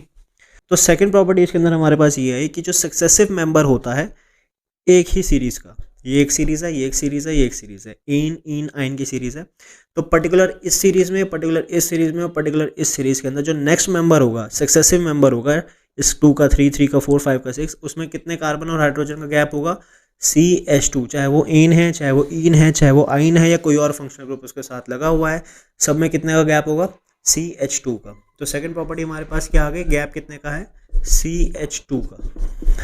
ठीक है। मॉलिक्यूलर मास में कितना गैप होगा, दो तरीके हैं मॉलिक्यूलर मास में गैप निकालने का। पहला तो ये है कि हर एक कार्बन का, हर एक हाइड्रोजन का ऐड करते जाओ, फिर इसको इसमें से माइनस करो, इसको इसमें से। या दूसरा तरीका, हमें पता है कि सब में गैप कितने कितने का आ रहा है, CH2 का गैप आ रहा है, तो इन्हीं का ही मास निकाल लेते हैं। कार्बन का होता है 12 प्लस हाइड्रोजन का 1 होता है, 2 हैं, तभी तो ये CH2 है ना, तो इसलिए तो ये कितना हो गया 12 और ये 2 14, तो यानी 14 यूनिट का भी गैप है मॉलिक्यूलर मास का। तो 14 यूनिट का गैप है मॉलिक्यूलर मास के बीच में। कितनी प्रॉपर्टी हो गई, 1 2 3 प्रॉपर्टी हो गई। एक जनरल फॉर्मूला गैप CH2 का होता है और मास में जो डिफरेंस है वो 14 यूनिट का है। अब नेक्स्ट प्रॉपर्टी, क्योंकि ये एक ही सीरीज से बिलोंग कर रहे हैं, ये पूरी अल्कीन की सीरीज है, पूरी अल्कीन की है, पूरी अल्काइन की है, ऐसी मान लो एल्कोहल की आ जाती है, कीटोन की आ जाती है। अगर एक ही सीरीज है, जैसे अल्कोहल की अगर हम बात करें तो मिथेनॉल, इथेनॉल, प्रोपेनॉल, ब्यूटेनॉल, सब में ऑल लग रहा है, लेकिन सीरीज मेंबर एक ही उसके हैं, अल्कोहल ग्रुप के हैं। इनकी केमिकल प्रॉपर्टी जो है वो सेम रहेंगी, क्योंकि एक ही सीरीज के सारे मेंबर हैं, इसलिए इनकी केमिकल प्रॉपर्टी में कोई चेंज नहीं आएगा। फिजिकल प्रॉपर्टी में चेंज आएगा। फिजिकल प्रॉपर्टी में क्या चेंज आएगा, अगर आप सीरीज में देखो नीचे नीचे जैसे जैसे हम जा रहे हैं, कार्बन और हाइड्रोजन जो है आपके इंक्रीज होते जा रहे हैं, यानी नंबर ऑफ बॉन्ड जो हैं वो आपके बढ़ते जा रहे हैं। तो क्योंकि नंबर ऑफ बॉन्ड आपके बढ़ते जा रहे हैं, तो इनको ब्रेक करने के लिए एनर्जी भी ज़्यादा लगानी पड़ेगी। कहने का मतलब कि अगर इसको बॉईल करना है या आपको मेल्ट करना है तो आपको ज़्यादा हीट देनी पड़ेगी, क्योंकि चेन ज़्यादा बड़ी हो गई है। तो ब्रेक करने के लिए एनर्जी ज़्यादा का मतलब बॉइलिंग और मेल्टिंग पॉइंट क्या हो जाएगा, इंक्रीज हो जाएगा। इसलिए जैसे जैसे हम डाउन द ग्रुप जाते हैं, इनका मेल्टिंग और बॉइलिंग पॉइंट जो है वो आपका इंक्रीज हो जाता है। तो केमिकल प्रॉपर्टी सेम रहेगी बट फिजिकल प्रॉपर्टी इंक्रीज हो जाएगी। यहाँ तक क्लियर है। ये जो हमने सारा देखा ना, एक पर्टिकुलर सीरीज, इसको ही हम होमोलोगस सीरीज बोलते हैं। होमोलोगस यानी एक जैसे मेंबर जो हैं एक ही सीरीज के अंदर, होमोलोगस सीरीज है ये आपकी। तो अगर आपको होमोलोगस सीरीज को डिफाइन करने के लिए बोलें कि होमोलोगस सीरीज क्या होती है, तो कैसे डिफाइन करेंगे हम? It is a group of compound having same general formula and exhibit same chemical properties। तो ये हो गई इसकी डेफिनेशन। और प्रॉपर्टीज अगर पूछ लें तो 1 2 3 4 5 आपके पास प्रॉपर्टी है। सेम जनरल फॉर्मूला होता है, पूरी थ्रू आउट द ग्रुप की बात हो रही है यहाँ पे, ठीक है ना। सेम जनरल फॉर्मूला है यहाँ पे। फिर उसके बाद CH2 का डिफरेंस है, मास में डिफरेंस 14 यूनिट का है, और केमिकल प्रॉपर्टीज सेम रहेंगी, फिजिकल प्रॉपर्टी इंक्रीज हो जाएंगी डाउन द सीरीज, खासतौर से मेल्टिंग एंड बॉइलिंग पॉइंट। ये था आपका होमोलोगस सीरीज। 3 नंबर का क्वेश्चन इसमें से बन जाता है कभी कभार। अब ये सब कौन है? ये हैं फंक्शनल ग्रुप्स। कौन कौन से फंक्शनल ग्रुप है हमारे पास? Halo, alcohol, aldehyde, ketone, carboxylic. पढ़े आपने बहुत सारे होंगे, हमें बस अभी इतने ही देखने हैं जो ज़रूरी है फिलहाल, ठीक है। हेलो में क्या क्या आ जाते हैं, यानी हेलोजेंस, यानी क्लोरीन, फ्लोरीन, ब्रोमीन, आयोडीन, ये सारे हेलोजेंस हैं, ठीक है। इसको जब कंपाउंड में जुड़ता है तो क्या बन जाएगा? क्लोरीन का क्लोरो, फ्लोरीन का फ्लोरो, ब्रोमीन का ब्रोमो, आयोडीन का आयोडो, क्लोरो फ्लोरो ब्रोमो आयोडो। अल्कोहल की पहचान है OH, ये इसका फंक्शनल ग्रुप है। एल्डिहाइड में CHO, कीटोन के अंदर CO। अब यहाँ पे जो R और R दिख रहा है, इसका मतलब है कि ये हमेशा सेंटर में रहेगा, यानी इसके आजू बाजू भी कार्बन रहेंगे, कोने में नहीं लग सकता ये आपका, ठीक है। और ये है आपका कार्बोक्सिलिक COOH, ठीक है। अब चेन में अगर जुड़ा हुआ है तो इसको बोलेंगे कैसे? इसको बोलेंगे ओनोइक एसिड, ठीक है। कैसे मतलब? जैसे 4 कार्बन की चेन है, 4 कार्बन में ये दूसरे नंबर पे जुड़ा हुआ है, ठीक है। ये फिलहाल ऐसा करते हैं, पहले नंबर पे ले लेते हैं। 4 कार्बन की चेन में ये यहाँ पे आपका जुड़ा हुआ है, ठीक है। यहाँ लगाओ, कहीं लगाओ, यहाँ पहले ले लो तो भी फ़र्क नहीं पड़ता। तो ये 4 कार्बन की चेन यानी होगी ब्यूटेन, और लास्ट में क्या लिखेंगे अल्कोहल के लिए? ऑल, तो ये हो गया ब्यूटेनॉल, ठीक है ना। यहाँ पे अगेन कार्बन गिनेंगे 1 2 3। अब एल्डिहाइड होता है CHO। अब यहाँ पे ये गलती मत करना कि CHO को छोड़ दो, बाकी 3 कार्बन लिख के प्रोपेन लिख दो फिर अल लगा दो, नहीं, इसका कार्बन भी हम काउंट करेंगे। तो यहाँ पे हमारे पास टोटल कार्बन कितने हैं? 4 कार्बन है, तो ये भी क्या है? ब्यूटेन। लास्ट में क्या है इसका? अल, ब्यूटेनल, अगर एल्डिहाइड है तो। इसमें काउंट करेंगे 1 2 3 4, 4 कार्बन है और जुड़ा हुआ है यहाँ पे कीटोन ग्रुप, तो ये हो गया ब्यूटेनोन, ठीक है ना। फिर यहाँ पे भी देख लेते हैं 1 2 3, प्रॉप लिखें या इसको भी काउंट करें? इसको भी हम काउंट करेंगे, जो इसका कार्बोक्सिलिक का है, तो ये बन जाएगा ब्यूटेनोइक ओइक एसिड, समझ गए? ओइक, ओन, अल, ऑल, ये इस तरीके से हम इनको देंगे नेमिंग। एक बार थोड़ी सी प्रैक्टिस कर लेते हैं इसकी, ताकि इसकी नेमिंग और पहचानना में आ जाए कैसे करते हैं। ये सारे जो आपके सामने कंपाउंड्स हैं, अब हम करेंगे इनकी नेमिंग, यानी देंगे इनको आयुपैक नेम, और साथ के साथ इनका कॉमन नेम भी देखेंगे, क्योंकि कॉमन नेम भी ज़रूरी है। सबसे पहले आइडेंटिफाई करेंगे फंक्शनल ग्रुप कौन कौन सा है। तो इसके अंदर हमें OH दिख रहा है, यानी यहाँ पे फंक्शनल ग्रुप है आपका अल्कोहल, अल्कोहल का है तो अल्कोहल के लिए लास्ट में हम क्या यूज़ करते हैं, ऑल। कितने कार्बन की है, 1 2 3 कार्बन की चेन है यानी प्रोपेन, तो ये हो गया प्रोपेनॉल। देन उसके अच्छा ये प्रोपेनॉल भी है और 1 प्रोपेनॉल भी है, क्योंकि 1 पहले नंबर पे होता है तो हम नंबरिंग उसको देते नहीं, ऑटोमेटिकली उसका मतलब 1 होता है, तो 1 प्रोपेनॉल या प्रोपेनॉल एक ही बात है। इसके अंदर आइडेंटिफाई करो तो फंक्शनल ग्रुप आपका ये है। इसको थोड़ा और कंडेंस फॉर्म में लिखेंगे तो ये इस तरीके से आपको नज़र आ जाएगा, CHO। ऐसे लिखाओ, बात एक ही है, C के साथ O और H जुड़ा हुआ है आपका, इस तरीके से डबल बॉन्ड O और सिंगल बॉन्ड H, ठीक है। तो ये आपका CHO यानी कौन सा, एल्डिहाइड। एल्डिहाइड के लिए हम क्या यूज़ करते हैं, अल। और कितने कार्बन है इसमें, 1 2 3, 3 या 4, 4, क्योंकि हम इसको भी काउंट करेंगे जो फंक्शनल ग्रुप के अंदर आ रहा है। तो 4 कार्बन है तो ये हो गया आपका ब्यूटेनल, ब्यूटेनल। क्लियर। अब इस पे देखो, यहाँ पे कौन सा फंक्शनल ग्रुप है पूरे इसमें, ये CO। ये आपको इस तरीके से भी दिख सकता है, CO ऐसे, बात एक ही है, इसको बस थोड़ा एक्सपेंड कर दिया है, डबल बॉन्ड O के साथ जुड़ा होता है तो यहाँ दिखा दिया है। तो ये CO यहाँ पे हमारा फंक्शनल ग्रुप है। तो अब इसमें टोटल कार्बन कितने हैं, 1 2, इसको भी काउंट करेंगे, 3 और 4, 4 कार्बन है तो ब्यूटेन सीधा सीधा लिख दो पहले। फिर कीटोन है तो लास्ट में क्या लगेगा, ओन, तो ब्यूटेनोन। क्लियर। अब इसको देखते हैं, यहाँ पे फंक्शनल ग्रुप है हमारे पास ये COOH, ये इस तरीके से भी दिख जाएगा, COOH। अब कितने कार्बन है इसमें, 1 नहीं है, क्यों, क्योंकि हम इसको भी काउंट करेंगे, जो फंक्शनल ग्रुप वाला होता है उसको भी काउंट करेंगे। तो 2 कार्बन है तो ये क्या हो गया, इथेन। COH फंक्शनल ग्रुप है तो ये हो गया इथेनोइक एसिड, क्योंकि कार्बोक्सिलिक एसिड हो गया इसके अंदर, ओइक एसिड। तो अल्कोहल का ऑल, एल्डिहाइड का अल, कीटोन का ओन और कार्बोक्सिलिक का ओइक एसिड। कॉमन नेम जो है अल्कोहल में इसका है, प्रोपेन है तो ये हो जाएगा प्रोपाइल, प्रोपाइल अल्कोहल, ठीक है। अगर 1 कार्बन होता तो मिथाइल अल्कोहल, 2 कार्बन होता तो इथाइल अल्कोहल, 3 कार्बन है, प्रोपाइल 4 है तो ब्यूटाइल। ये इसके कॉमन नेम हो गए। अब इसमें देखो, इसके अंदर आपके पास है ब्यूटेनल, इसका कॉमन नेम थोड़ा अलग हो जाता है, रहेगा ब्यूटेन, लास्ट में अल की जगह पूरा एल्डिहाइड लगेगा, यानी ब्यूटेनलडिहाइड, ब्यूटेनलडिहाइड। इसका 1 और 2 कार्बन वाला जो है वो इम्पोर्टेंट है। अगर 1 कार्बन है CHOH यानी C double bond O single bond H, क्योंकि 1 कार्बन 4 बनाता है, 3 यहाँ हो गए तो 1 H के साथ। तो अगर ये है तो ये मीथेनल्डिहाइड नहीं है, इसका जो नाम है वो है फॉर्मल्डिहाइड, फॉर्मल्डिहाइड, ये ध्यान रखना पड़ेगा। और अगर 2 कार्बन वाला है तो ये है एसिटल्डिहाइड, एसिटल्डिहाइड। और अब कीटोन में देखते हैं, कीटोन में हमने जिसका नाम दिया था ब्यूटेनॉन, क्योंकि 4 कार्बन थे और बीच में आपका यहाँ पे कीटोन फंक्शनल ग्रुप था।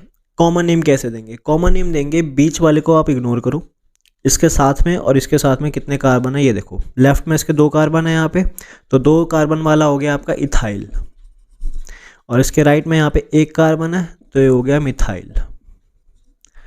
इथाइल मिथाइल, बीच में कौन सा है, कीटोन ग्रुप है तो ये हो गया कीटोन। तो ये इसका कॉमन नेम है। आई नो थोड़ा ट्रिकी सा है, लेकिन इसी तरीके से कॉमन नेम आपको ध्यान रखने पड़ेंगे, इंपॉर्टेंट है कॉमन नेम भी। तो ब्यूटेनॉन का क्या हो गया, इथाइल मिथाइल कीटोन। अगर मान लो 1 कार्बन होता यहाँ पे, अब वैसे इसको नेम दे आयुपैक नेम, तो 3 कार्बन वाला क्या हो जाएगा, प्रोपेनोन हो जाएगा, 3 कार्बन वाला क्या हो जाएगा, प्रोपेनोन। अब इसको अगर कॉमन नेम देंगे तो क्या है, यहाँ पे भी 1 कार्बन, यहाँ पे भी 1 कार्बन, तो ये हो जाएगा आपका मिथाइल मिथाइल कीटोन। अब कार्बोक्सिलिक को देखते हैं, तो कार्बोक्सिलिक में हमने इसको नेम दिया था इथेनोइक एसिड। अगर 1 कार्बन है तो मीथेनोइक, 3 कार्बन है तो प्रोपेनोइक, 4 है तो ब्यूटेनोइक। कॉमन नेम क्या हो जाएगा 1 कार्बन वाले का, यानी COOH सिर्फ। अब COH 1 कार्बन, ये कंपाउंड पूरा कंप्लीट नहीं हुआ, यहाँ पे COOH और O इस तरीके से है आपका, 3 बॉन्ड हैं, तो चौथा यहाँ पे H लगेगा, तो HCOOH जो है वो आपका पहला है, जिसका नाम है मिथेनोइक एसिड। ये हो गया आपका आयुपैक नेम। कॉमन नेम क्या है, कॉमन नेम है फॉर्मिक एसिड। ये आपने पढ़ा भी होगा 2nd चैप्टर में, एसिड बेसिस एंड सॉल्ट में, जो बी स्टिंग होती है, जो आंट स्ट्रिंग होती है वो फॉर्मिक एसिड इंजेक्ट करती है, तो ये फॉर्मिक एसिड आपका HCOH है आपका। फिर अगर दूसरा वाला आ जाता है तो दूसरा है आपका CCOH, ठीक है, यहाँ पे CH3COH। तो यहाँ 2 कार्बन है तो 2 कार्बन का हो गया इथेनोइक एसिड, लेकिन कॉमन नेम है इसका एसिटिक एसिड। ये तो बहुत कॉमनली सुना होगा आपने, विनेगर वगैरह में यूज़ किया जाता है इसको। तो ये एसिटिक एसिड है। इस तरीके से कॉमन नेम सबके आपको पता होने चाहिए। सबके से मतलब है कि लगभग 4 तक, 4 जो है ना ब्यूट वाले, वहाँ तक कॉमन नेम कर लो और आयुपैक तो देख के आप पहचान ही लोगे कौन से हैं। अब लास्ट ये 2 कंपाउंड दे रहा हूँ, इनका बस बताओ क्या क्या हो सकता है, फिर आगे नेक्स्ट टॉपिक करते हैं। ये 2 कंपाउंड हैं, इनके अंदर फंक्शनल ग्रुप देखते हैं कौन सा है। इसके अंदर है आपका OH, तो ये हो गया ऑल, कार्बन की चेन है 4 की, तो हो गया ये आपका ब्यूटेनॉल। लेकिन ये सिंपल ब्यूटेनॉल नहीं है, यहाँ पे पहले वाले केस में क्या था, ब्यूटेनॉल में OH आपका यहाँ लगा हुआ था पहले नंबर पे, लेकिन यहाँ पे OH कहाँ लगा हुआ है, दूसरे नंबर पे। तो हमें ये देखना है कि इसको सबसे लीस्ट नंबर मिले, तो लीस्ट नंबर कहाँ से मिल रहा है, इस तरफ से, तो इसका नंबर हो गया 2 ब्यूटेनॉल, या फिर आप ऐसे भी लिख सकते हो ब्यूटेन 2 ऑल। तरीका तो वैसे ये है, लेकिन जनरली इस तरीके से भी दिख जाता है, दोनों ही सही हैं आपके। तो यानी नंबर भी आपको देना है अगर वो 1 के अलावा कहीं और जुड़ा हुआ है तो। सिमिलरली इसको देखो, अगेन इसके अंदर चेन है किसकी, ब्यूटेन की, तो ब्यूटेन लिख देते हैं। अब यहाँ पे कौन से नंबर पे क्या जुड़ा हुआ है, तो यहाँ पे दूसरे नंबर पे जुड़ा हुआ है कौन, क्लोरीन, यानी हेलोजन ग्रुप। हेलो के लिए क्या यूज़ करते हैं, क्लोरो, फ्लोरो, ब्रोमो, आइडो, तो ये हो गया 2 क्लोरो ब्यूटेन।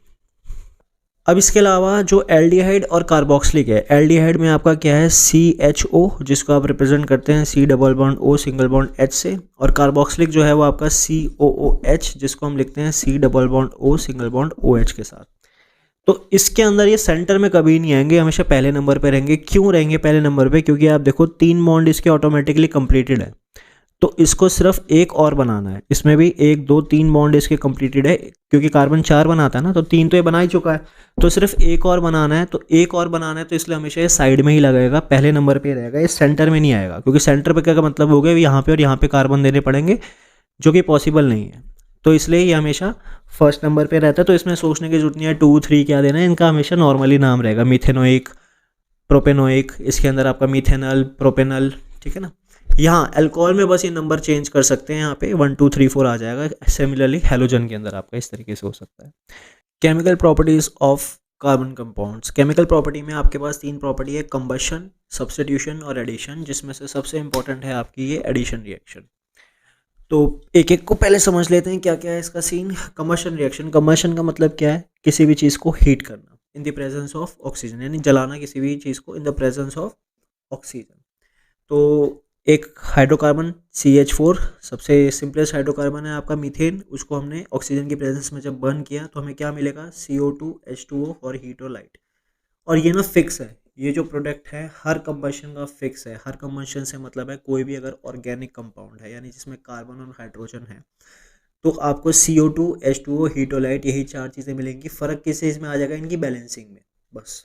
तो अगर आप यहाँ पे इथेन दे दिया या इथेनॉल दे दिया या इथेनोइक दे दिया और उसको कंबशन रिएक्शन कर रहे हैं, तो प्रोडक्ट ये फिक्स है, CO2 प्लस H2O हीट और लाइट। फ़र्क आएगा यहाँ पे बैलेंसिंग में, तो बैलेंसिंग देख लेना। कंबशन हम करेंगे वो 2 हाइड्रोकार्बन की होगी, एक सैचुरेटेड और एक अनसैचुरेटेड। सैचुरेटेड हाइड्रोकार्बन में आपके आगे सिंगल बॉन्ड, और अनसैचुरेटेड में कौन से, डबल बॉन्ड और ट्रिपल बॉन्ड वाले। यानी एक ले लेते हैं जैसे कि इथेन, और ये हो गया इथीन और इथाइन, ठीक है। इनको जब हम बर्न करेंगे तो क्या डिफरेंस आ जाता है, तो कंबशन में पूछते हैं कि डिफरेंस क्या है कंबशन का सैचुरेटेड और अनसैचुरेटेड के बीच में। तो सैचुरेटेड जो बर्न करता है वो बर्न करता है ब्लू फ्लेम के साथ, नॉन सूटी फ्लेम के साथ, और कंप्लीट कंबशन होती है, कोई रेसिड्यू नहीं बचता है। लेकिन जो अनसैचुरेटेड होता है वो आपका येलो, ऑरेंज या रेड फ्लेम के साथ बर्न करता है। देन उसके बाद इनमें सूट प्रोड्यूस होता है, फिर कंप्लीट कंबशन इसमें नहीं होती है और रेसिड्यू भी बचता है।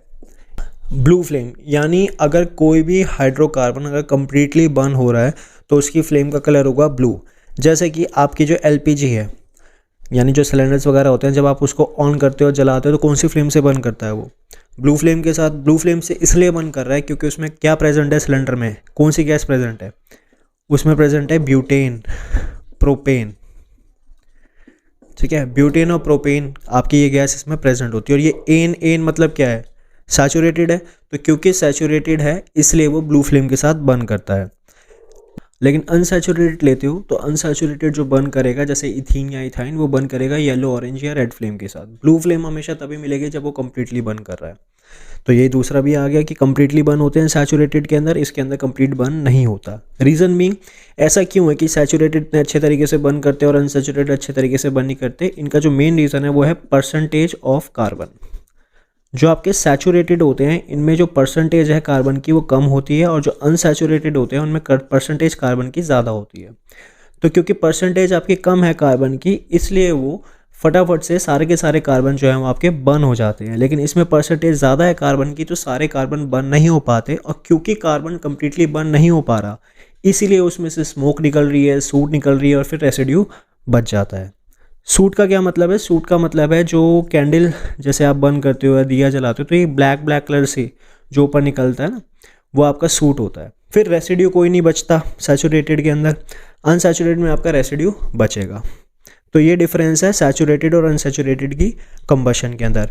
और क्वेश्चन क्या है कि भाई इतने अच्छे से सैचुरेटेड क्यों बर्न कर रहे हैं, अनसैचुरेटेड क्यों नहीं कर रहे?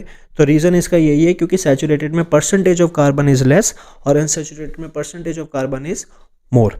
तो due to less percentage of carbon complete combustion take place. अब देखते हैं सब्स्टिट्यूशन रिएक्शन। सब्स्टिट्यूशन का मतलब क्या है? सब्स्टिट्यूट मतलब एक की जगह किसी और को लेकर आना। और यहाँ पे अगर आप देखो तो यहाँ पे आपका CH4 था, जब हमने क्लोरीन के साथ उसको रिएक्ट कराया इन द प्रेजेंस ऑफ सनलाइट, आपको क्या मिला? CH3Cl। फ़र्क क्या आया? यहाँ CH4 था इस तरीके से, यहाँ पे सारे H थे। तो जब आपने इसको क्लोरीन के साथ रिएक्ट करवाया, क्लोरीन का मतलब Cl के साथ आपने कराया, तो क्या हुआ? एक क्लोरीन जो है वो आपका यहाँ पर आ गया इस हाइड्रोजन की जगह, यानी इस हाइड्रोजन को क्या कर दिया उसने? सब्स्टिट्यूट कर दिया, और यहाँ पे आपका क्या फॉर्म हो गया? क्लोरीन। और जो यहाँ से H निकला था वो H कहाँ चला गया? वो H जो है इस क्लोरीन के पास चला गया, यानी इसने क्या बना लिया? HCl। तो इसलिए क्या बना? CH3Cl और HCl। समझे? अब अगर दूसरा एग्जांपल देखते हैं, जैसे CH4 प्लस 2Cl2 अगर मैं ले लेता हूँ तो क्या बनेगा? तो CH4 plus 2Cl2 in the presence of again sunlight, तो हमें क्या मिलेगा? अब यहाँ पे कितने क्लोरीन हो गए हैं? टोटल 4 क्लोरीन हो गए हैं।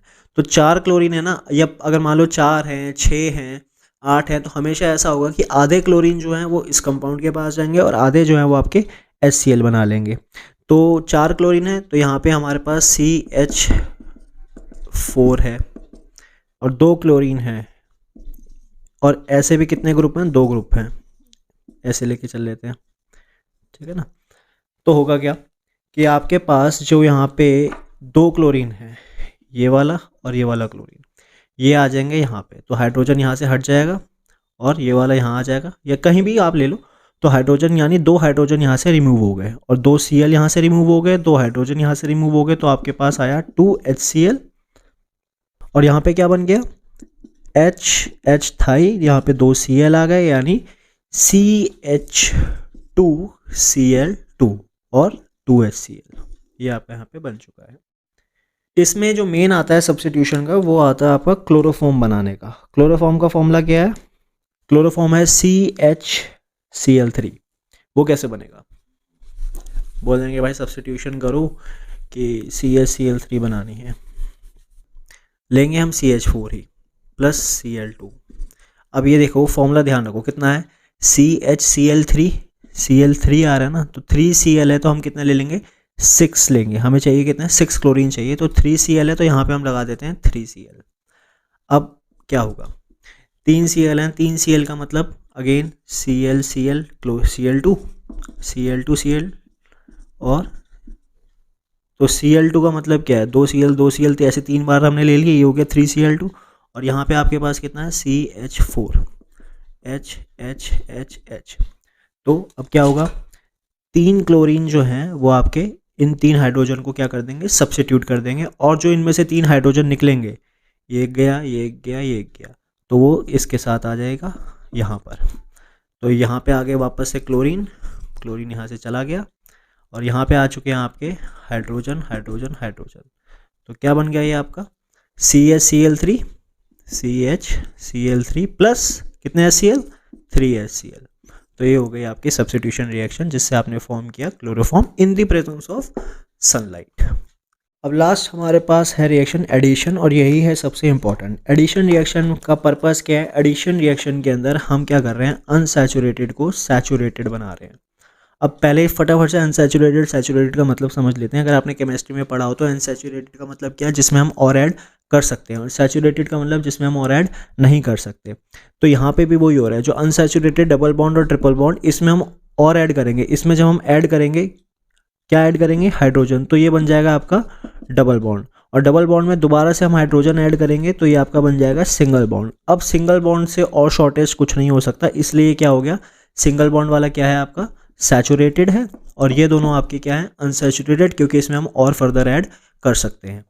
तो ये तो छोटा सा ब्रीफ था कि इनको अनसैचुरेटेड और सैचुरेटेड क्यों बोलते हैं। तो एडिशन रिएक्शन का मेन पर्पस यही है कि हमें अनसैचुरेटेड से क्या करना है, सैचुरेटेड हाइड्रोकार्बन बनाने हैं। कैसे, क्या क्या कंडीशन चाहिए उसके लिए? कंडीशन हमें चाहिए हीट और निकल, निकल ले लो, पैलेडियम ले लो, ठीक है, ये आपके कैटलिस्ट की तरह काम करेंगे और उसको हम हाई टेम्परेचर पे हीट करेंगे, ये कंडीशन हमें चाहिए।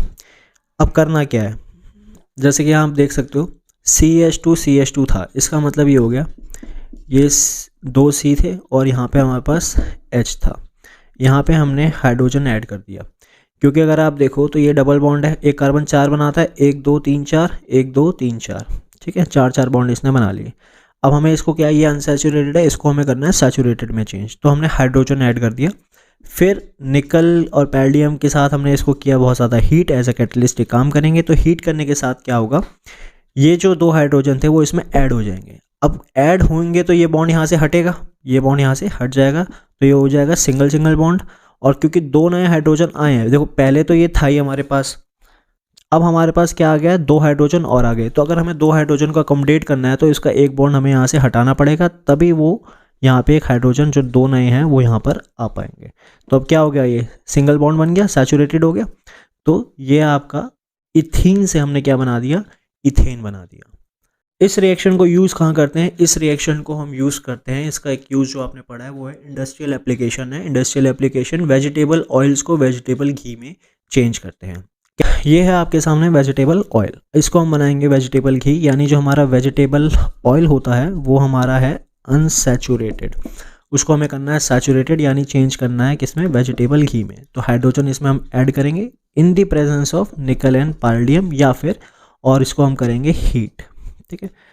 अब ये जो आपका अनसैचुरेटेड था, यानी यहाँ पे डबल बॉन्ड C था, ये R group, alkyl group RR ये था, हाइड्रोजन हमने ऐड करी, हाइड्रोजन ऐड करते ही क्या हो जाएगा, सैचुरेटेड हो जाएगा, यानी यहाँ से एक सिंगल बॉन्ड हट जाएगा और यहाँ पे वो हाइड्रोजन ऐड हो जाएंगी, ये 2 हाइड्रोजन हमने ऐड करी है। तो अब क्या बन गया ये आपका सिंगल सिंगल बॉन्ड,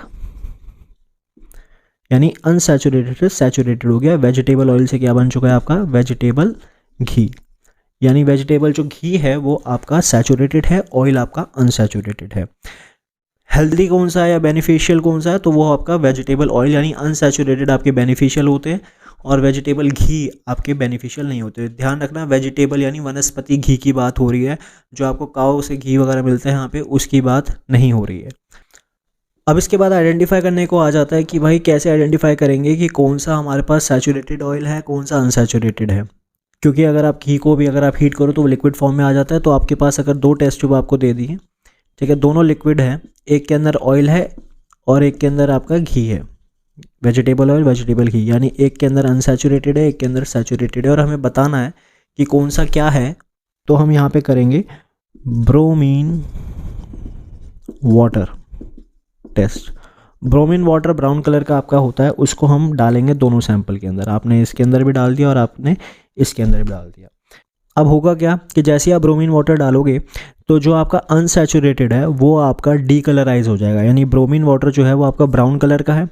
तो जैसे ही आपने मान लो इस टेस्ट ट्यूब में डाला आपने ब्रोमीन वाटर, और ब्रोमीन वाटर डालते ही वो क्या, ब्राउन कलर जो है उसका पूरा यहाँ से डीकलराइज हो गया, ठीक है, लेकिन इसके अंदर वो ब्राउन कलर आपका आ गया।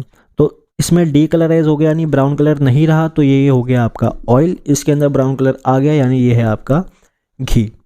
क्लियर है। ये एडल्ट्रेशन चेक करने के लिए भी करते हैं, जैसे घी के अंदर ऑयल प्रेजेंट है या नहीं है, तो आपने उसके अंदर ब्रोमीन वाटर डाला, कलर उसका हल्का हो गया, धीरे धीरे गायब होने लग गया, इसका मतलब घी में ऑयल आपका मिक्स है। इन शॉर्ट एडिशन रिएक्शन क्या है, अनसैचुरेटेड को सैचुरेटेड में चेंज करना। इंडस्ट्रियल एप्लीकेशन क्या है, वेजिटेबल ऑयल को घी में चेंज करना, वेजिटेबल, ठीक है, in the presence of nickel as a catalyst और हीट।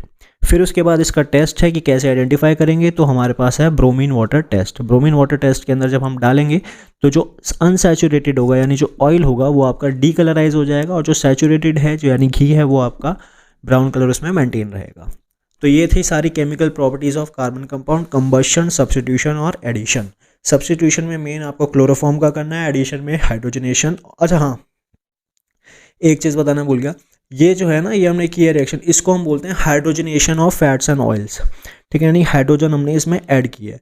तो ये hydrogenation of fats and oil important है, इसमें क्लोरोफॉर्म आपका इंपॉर्टेंट है, और इसके अंदर आपके कंबशन में सैचुरेटेड अनसैचुरेटेड में क्या डिफरेंस है ये आपका इंपॉर्टेंट है। क्लियर। अब पूरी तरह फोकस करना है इथेनॉल पे और एसिटिक एसिड पे। तो पहले इथेनॉल की फिजिकल केमिकल प्रॉपर्टी देखते हैं, फिर एसिटिक एसिड की देखेंगे। तो इथेनॉल यानी C2H5OH, जिसको हम ऐसे भी लिख सकते हैं CH3CH2OH,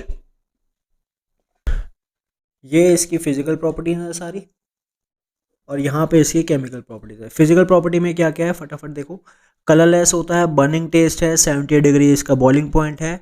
अब जो दो मेन है वो ये वाली है, रेक्टिफाइड स्पिरिट, तो जिसके अंदर 5% वाटर है, बाकी सारा अल्कोहल है, वो रेक्टिफाइड स्पिरिट है। सिर्फ 5% वाटर यानी 95% अल्कोहल है, और एब्सोल्यूट अल्कोहल मतलब 100% अल्कोहल, कोई पानी वानी नहीं है।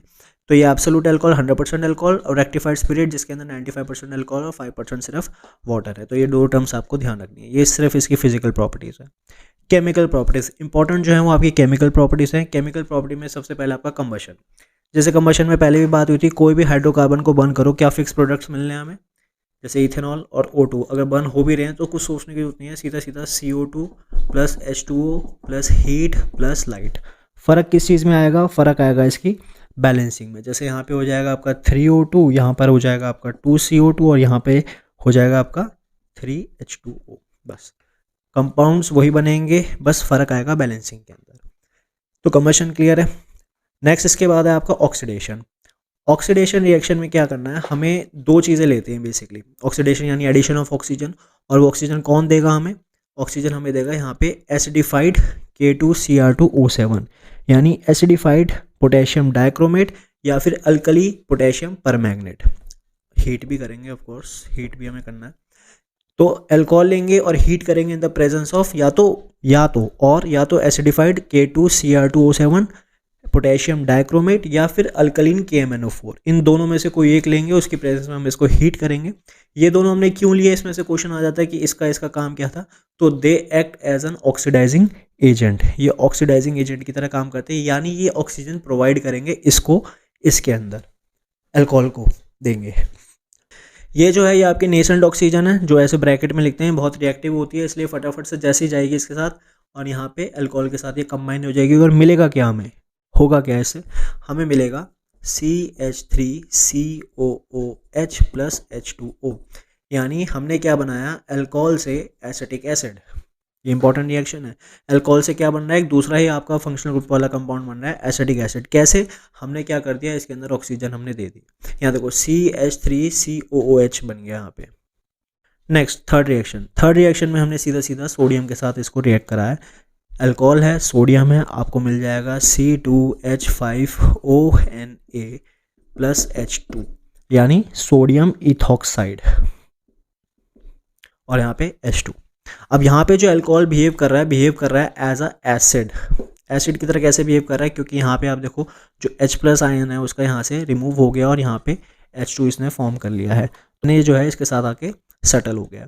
तो ये आपके रिएक्शन है सोडियम के साथ, C2H5OH plus Na gives C2H5ONA, यानी sodium ethoxide plus H2।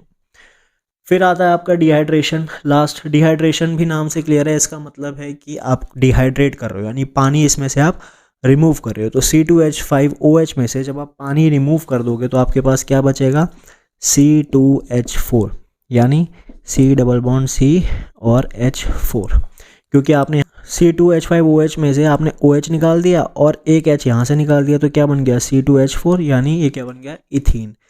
Again इसमें कैटलिस्ट इंपॉर्टेंट है, इसमें 170 डिग्री सेल्सियस पे इसको हीट करेंगे और कंसनट्रेटेड H2SO4 के प्रेजेंस में हम डिहाइड्रेशन रिएक्शन कराएंगे। फिर पूछ लेंगे भाई यहाँ पे इसका क्या काम है, तो ये काम कर रहा है act as a dehydrating agent, ठीक है, यानी ये पानी को निकालने में हेल्प कर रहा है। तो ये जो चार आपके पास है, इन चारों में कैटलिस्ट क्या क्या है, एक ऑक्सीडेशन रिएक्शन में कैटलिस्ट है और एक आपका डिहाइड्रेशन में कैटलिस्ट है। इसमें काम क्या था, इसमें ऑक्सीजन प्रोवाइड करना था, act as a oxidising agent, और इसके अंदर act as a dehydrating agent. फिर लास्ट जो इसका केमिकल रिएक्शन है वो है एस्टरिफिकेशन। एस रिएक्शन में क्या है, एस्टरिफिकेशन में आपका एक एस्टर बनेगा जो कि एक स्वीट स्मेलिंग सब्सटेंस होता है। यानी आपने एक टेस्ट ट्यूब में अल्कोहल लिया, एक में आपने कार्बोक्सिल लिया, दोनों को आपने मिक्स कर दिया, थोड़ी देर बाद स्वीट स्मेल आने लगेगी, यानी एस्टर फॉर्मेशन हो गया। किसके प्रेजेंस में, again in the presence of H2SO4। H2SO4 के प्रेजेंस में हम इसको आपस में रिएक्ट कराएंगे और आपको एक एस्टर मिलेगा, साथ में वाटर। एस्टर की पहचान ही है कि स्वीट स्मेल आने लग जाएगी, उसमें से मीठी फ्रूटी स्मेल आने लग जाती है। एस्टरिफिकेशन पूरा डिटेल में मैंने एक प्रीवियस वीडियो में एक्सप्लेन कर रखा है, लिंक इसका डिस्क्रिप्शन में है, तो चाहो एक बार पूरा एस्टरिफिकेशन उसमें समझ लेना। तीन चीज़ हो गई यहाँ पे, एक फिजिकल प्रॉपर्टी, दूसरी केमिकल प्रॉपर्टी, और तीसरा कैटलिस्ट का रोल, जो भी कैटलिस्ट इसमें हम डाला है। पूरी 5 केमिकल रिएक्शन में 3 कैटलिस्ट हमारे पास आए हैं। एक हमारे पास ये KMnO4 और K2Cr2O7, एक H2SO4 जिसको हम हीट करेंगे 170 डिग्री सेल्सियस पे, और एक सिर्फ H2SO4। इन तीनों का रोल आपको पता होना चाहिए। अब नेक्स्ट जो इसमें क्वेश्चन बनता है वो ये है कि आइडेंटिफिकेशन या टेस्ट इसके क्या क्या हैं। तो टेस्ट में आपको जो रिएक्शन देनी है वो मैं मार्क कर देता हूँ, 1 2 3 4। ये चारों जो रिएक्शन है हमारे पास, ऑक्सीडेशन वाली, सोडियम वाली, डिहाइड्रेशन वाली और ये वाली, ये सारे हमारे टेस्ट हैं। कैसे टेस्ट हैं, जैसे फॉर एग्जांपल आपने एक टेस्ट ट्यूब में क्या लिया, अल्कोहल लिया, उसके अंदर आपने KMnO4 डाल दिया। अब अल्कोहल की पीएच क्या होती है, न्यूट्रल। उसका न्यूट्रल होता है, वो ना एसिडिक है ना बेसिक है। तो लेकिन जैसे ही आपने अल्कोहल के अंदर KMnO4 डाला और उसको हीट किया, तो क्या बन जाएगा आपका CH3COH, जो कि एक एसिड है, यानी उसकी पीएच क्या हो गई, कम हो गई, ठीक है ना, 7 से लेस हो जाएगी उसकी पीएच, यानी वो एसिडिक बिहेव कर रहा है। तो एसिडिक बिहेव क्यों किया, क्योंकि उसके अंदर अल्कोहल था जिसके अंदर आपने KMnO4 डाला, तभी आपका ये बनकर आया। तो रिएक्शन यही देनी है तब भी, ठीक है ना। नेक्स्ट टेस्ट है आपका सोडियम वाला। अब आपके पास अल्कोहल है, आपने उसमें सोडियम डाल दिया तो गैस लिबरेट होगी, हिसिंग साउंड आएगी। तो गैस कौन सी लिबरेट हुई, बर्निंग कैंडल ले आएंगे, पॉप साउंड हो जाएगी, यानी आपकी H2 रिलीज हुई है। तो ये भी आपका टेस्ट हो गया अल्कोहल का। तीसरा डिहाइड्रेशन में अगेन अल्कोहल है, उसके अंदर उसको आपने क्या किया, हीट किया 170 डिग्री पे कॉन्क H2SO4 के साथ।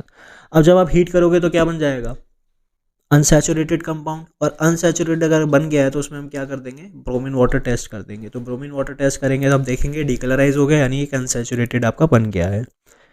फिर स्वीट स्मेलिंग, अल्कोहल है, इथेनोइक एसिड है, दोनों को आपने मिक्स कर दिया, स्वीट स्मेल आने लगी, यानी एस्टर फॉर्म हो गया। ये जो आउटकम्स हैं ये सारे तभी आएंगे जब सर्टेन कैटलिस्ट रिएक्ट कर रहा होगा अल्कोहल के साथ, तभी आपको ये मिलेगा।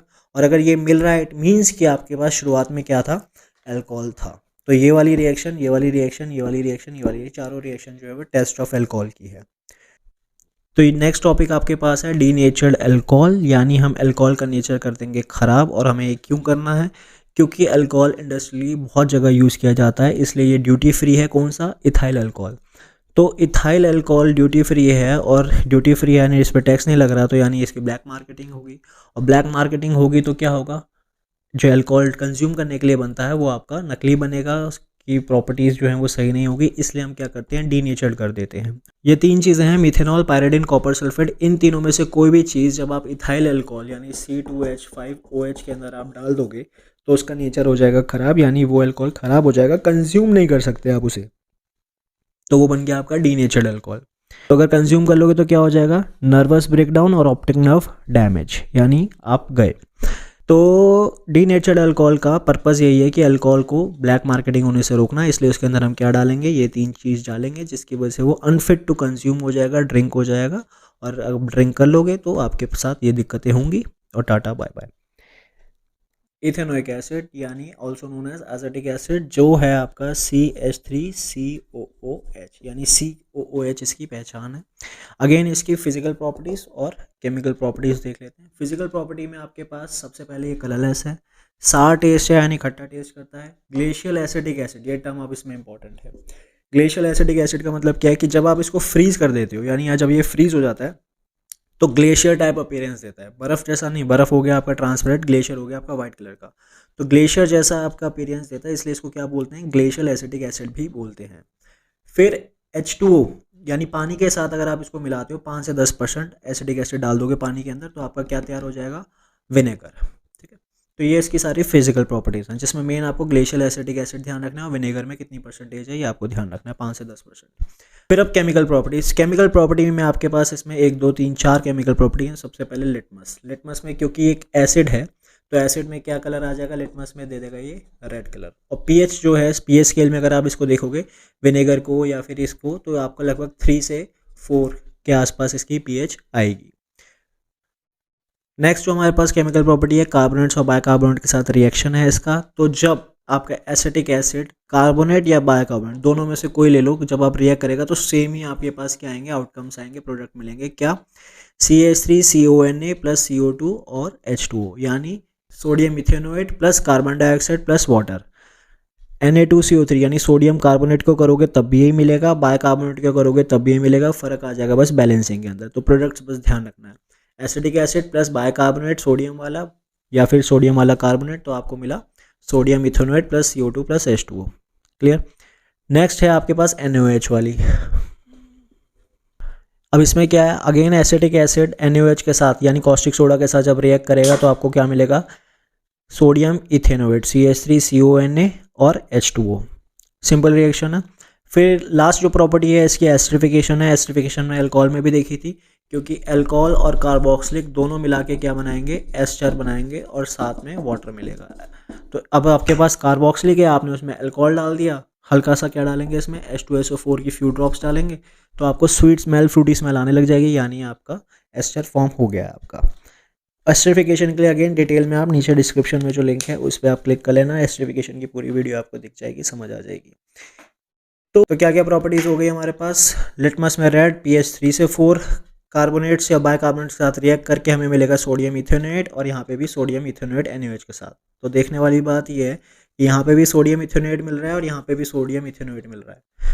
तो ABC वाले जो क्वेश्चंस आते हैं ना, उसमें जनरली कंफ्यूज हो जाता है कि दोनों में सोडियम इथेनोएट मिल रहा है तो है कौन सा, किसके साथ रिएक्ट कर रहा है। तो पहचानना कैसे, जो अगर इसमें कार्बोनेट या बाइकार्बोनेट है तो साथ में क्या मिलेगा, CO2। तो अगर सोडियम इथेनोएट के साथ CO2 रिलीज हो रही है तो इट मीन्स शुरुआत में क्या था, कार्बोनेट था या बाइकार्बोनेट था। और अगर CO2 रिलीज ना होकर सिर्फ H2O रिलीज हो रही है तो इसका मतलब क्या था, NaOH था। तो इस तरीके से हम आइडेंटिफाई कर सकते हैं कि क्या था आपका रिएक्टेंट साइड में, जिसकी वजह से आपको ये प्रोडक्ट मिला, क्योंकि दोनों में कॉमन है CH3CONA। फ़र्क इतना है बस, यहाँ CO2 है और यहाँ पे CO2 नहीं है। जिसमें नहीं है वो NaOH है, जिसमें है वो आपका कार्बोनेट है। अब इसके टेस्ट, तो टेस्ट इसके अंदर दो ही हैं आपके, कार्बोनेट बाइकार्बोनेट वाला और एस्टर वाला। इसको भी आप काउंट कर सकते हो टेस्ट में, ये भी टेस्ट ही है। क्योंकि ये एसिडिक है तो आप लिटमस पेपर टच करोगे तो वो आपका रेड कलर का हो जाएगा, तो बिल्कुल कार्बोक्सिलिक एसिड है या आपका एसिडिक एसिड है। फिर उसके बाद बाइकार्बोनेट के साथ रिएक्ट कराओगे, टेस्ट ट्यूब लिया, उसके अंदर आपने बाइकार्बोनेट डाल दिए और इथेनॉइक एसिड डाल दिया, आपस में मिक्स कर दिया, तो क्या हुआ, CO2 रिलीज हो जाएगी ब्रिस्क रेफरेंस के साथ। और CO2 का टेस्ट क्या है, लाइम वाटर मिल्की। तो लाइम वाटर आपका मिल्की हो जाएगा, यानी CO2 कन्फर्मेशन। और CO2 conformation it mean CO2 bicarbonate के साथ कब निकली है, जब इसमें इथेनॉइक एसिड था, अल्कोहल के साथ नहीं निकलेगी।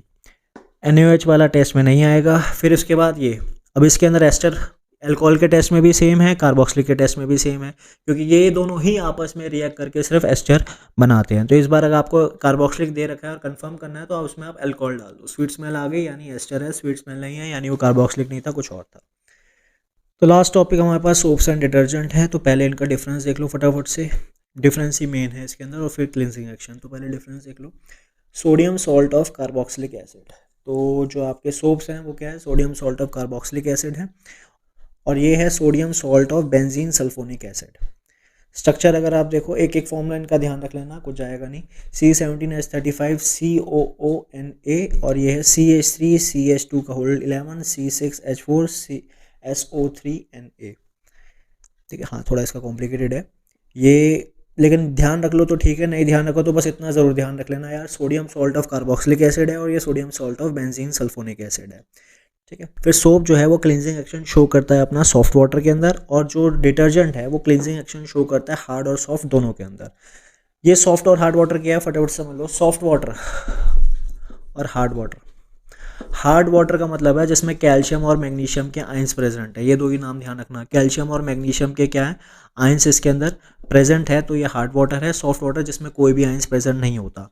तो सोप को जब हम हार्ड वाटर में डालते हैं तो सोप के जो आपके ये हैं मॉलिक्यूल है, जो इसके आयंस हैं, ये कैल्शियम और मैग्नीशियम को ओवरकम नहीं कर पाते, इससे रिएक्ट नहीं कर पाते, इसलिए क्या फॉर्म कर लेते हैं, स्कम फॉर्म कर लेते हैं। लेकिन डिटर्जेंट के साथ ऐसी कोई दिक्कत नहीं है। डिटर्जेंट हार्ड वाटर में कैल्शियम मैग्नीशियम के आयंस को ओवरकम कर लेते हैं, रिएक्ट कर लेते हैं, और ये लेदर यानी झाग बना लेता है। और झाग ही चाहिए, मेन लेदर ही चाहिए क्लींजिंग एक्शन के लिए, तो स्कम नहीं कर पाता हार्ड वाटर में। सॉफ्ट वाटर में ये भी थोड़ी बहुत लेदर बना देगा, लेकिन जो बेटर क्लींजिंग एक्शन शो करता है वो आपका डिटर्जेंट करता है। ठीक है, तो क्लिनजिंग एक्शन ये करता है सॉफ्ट वाटर में, और ये हार्ड और सॉफ्ट दोनों में करेगा। इसमें स्कम फॉर्म हो जाती है, इसमें लेदर फॉर्म होती है। स्कम मतलब एक वाइट कलर की लेयर, और लेदर मतलब पूरी तरह से झाग जो आपकी बन जाती है। ये बायोडिग्रेडेबल है, ये नॉन बायोडिग्रेडेबल है। तो 1 2 3 4 इसके डिफरेंस है। 5वां चाहो तो इसका एक स्ट्रक्चर भी आप कर सकते हो ध्यान, नहीं तो 4 डिफरेंस आपके सफिशिएंट है फिलहाल। क्लियर। अब क्लिनजिंग एक्शन ऑफ सोप जो है वो पूरा मैंने डिटेल में एक्सप्लेन कर रखा है एक प्रीवियस वीडियो में, जिसका लिंक आपको नीचे डिस्क्रिप्शन में मिल जाएगा, तो वो एक बार देख लेना, पूरा क्लिनजिंग एक्शन सही से समझ आ जाएगा। उसमें उससे रिलेटेड क्वेश्चंस भी हैं आपके। तो ये था आज का topic, carbon and its compound science simplify. मिलते हैं आपसे नेक्स्ट वीडियो में, तब तक के लिए नमस्ते जी।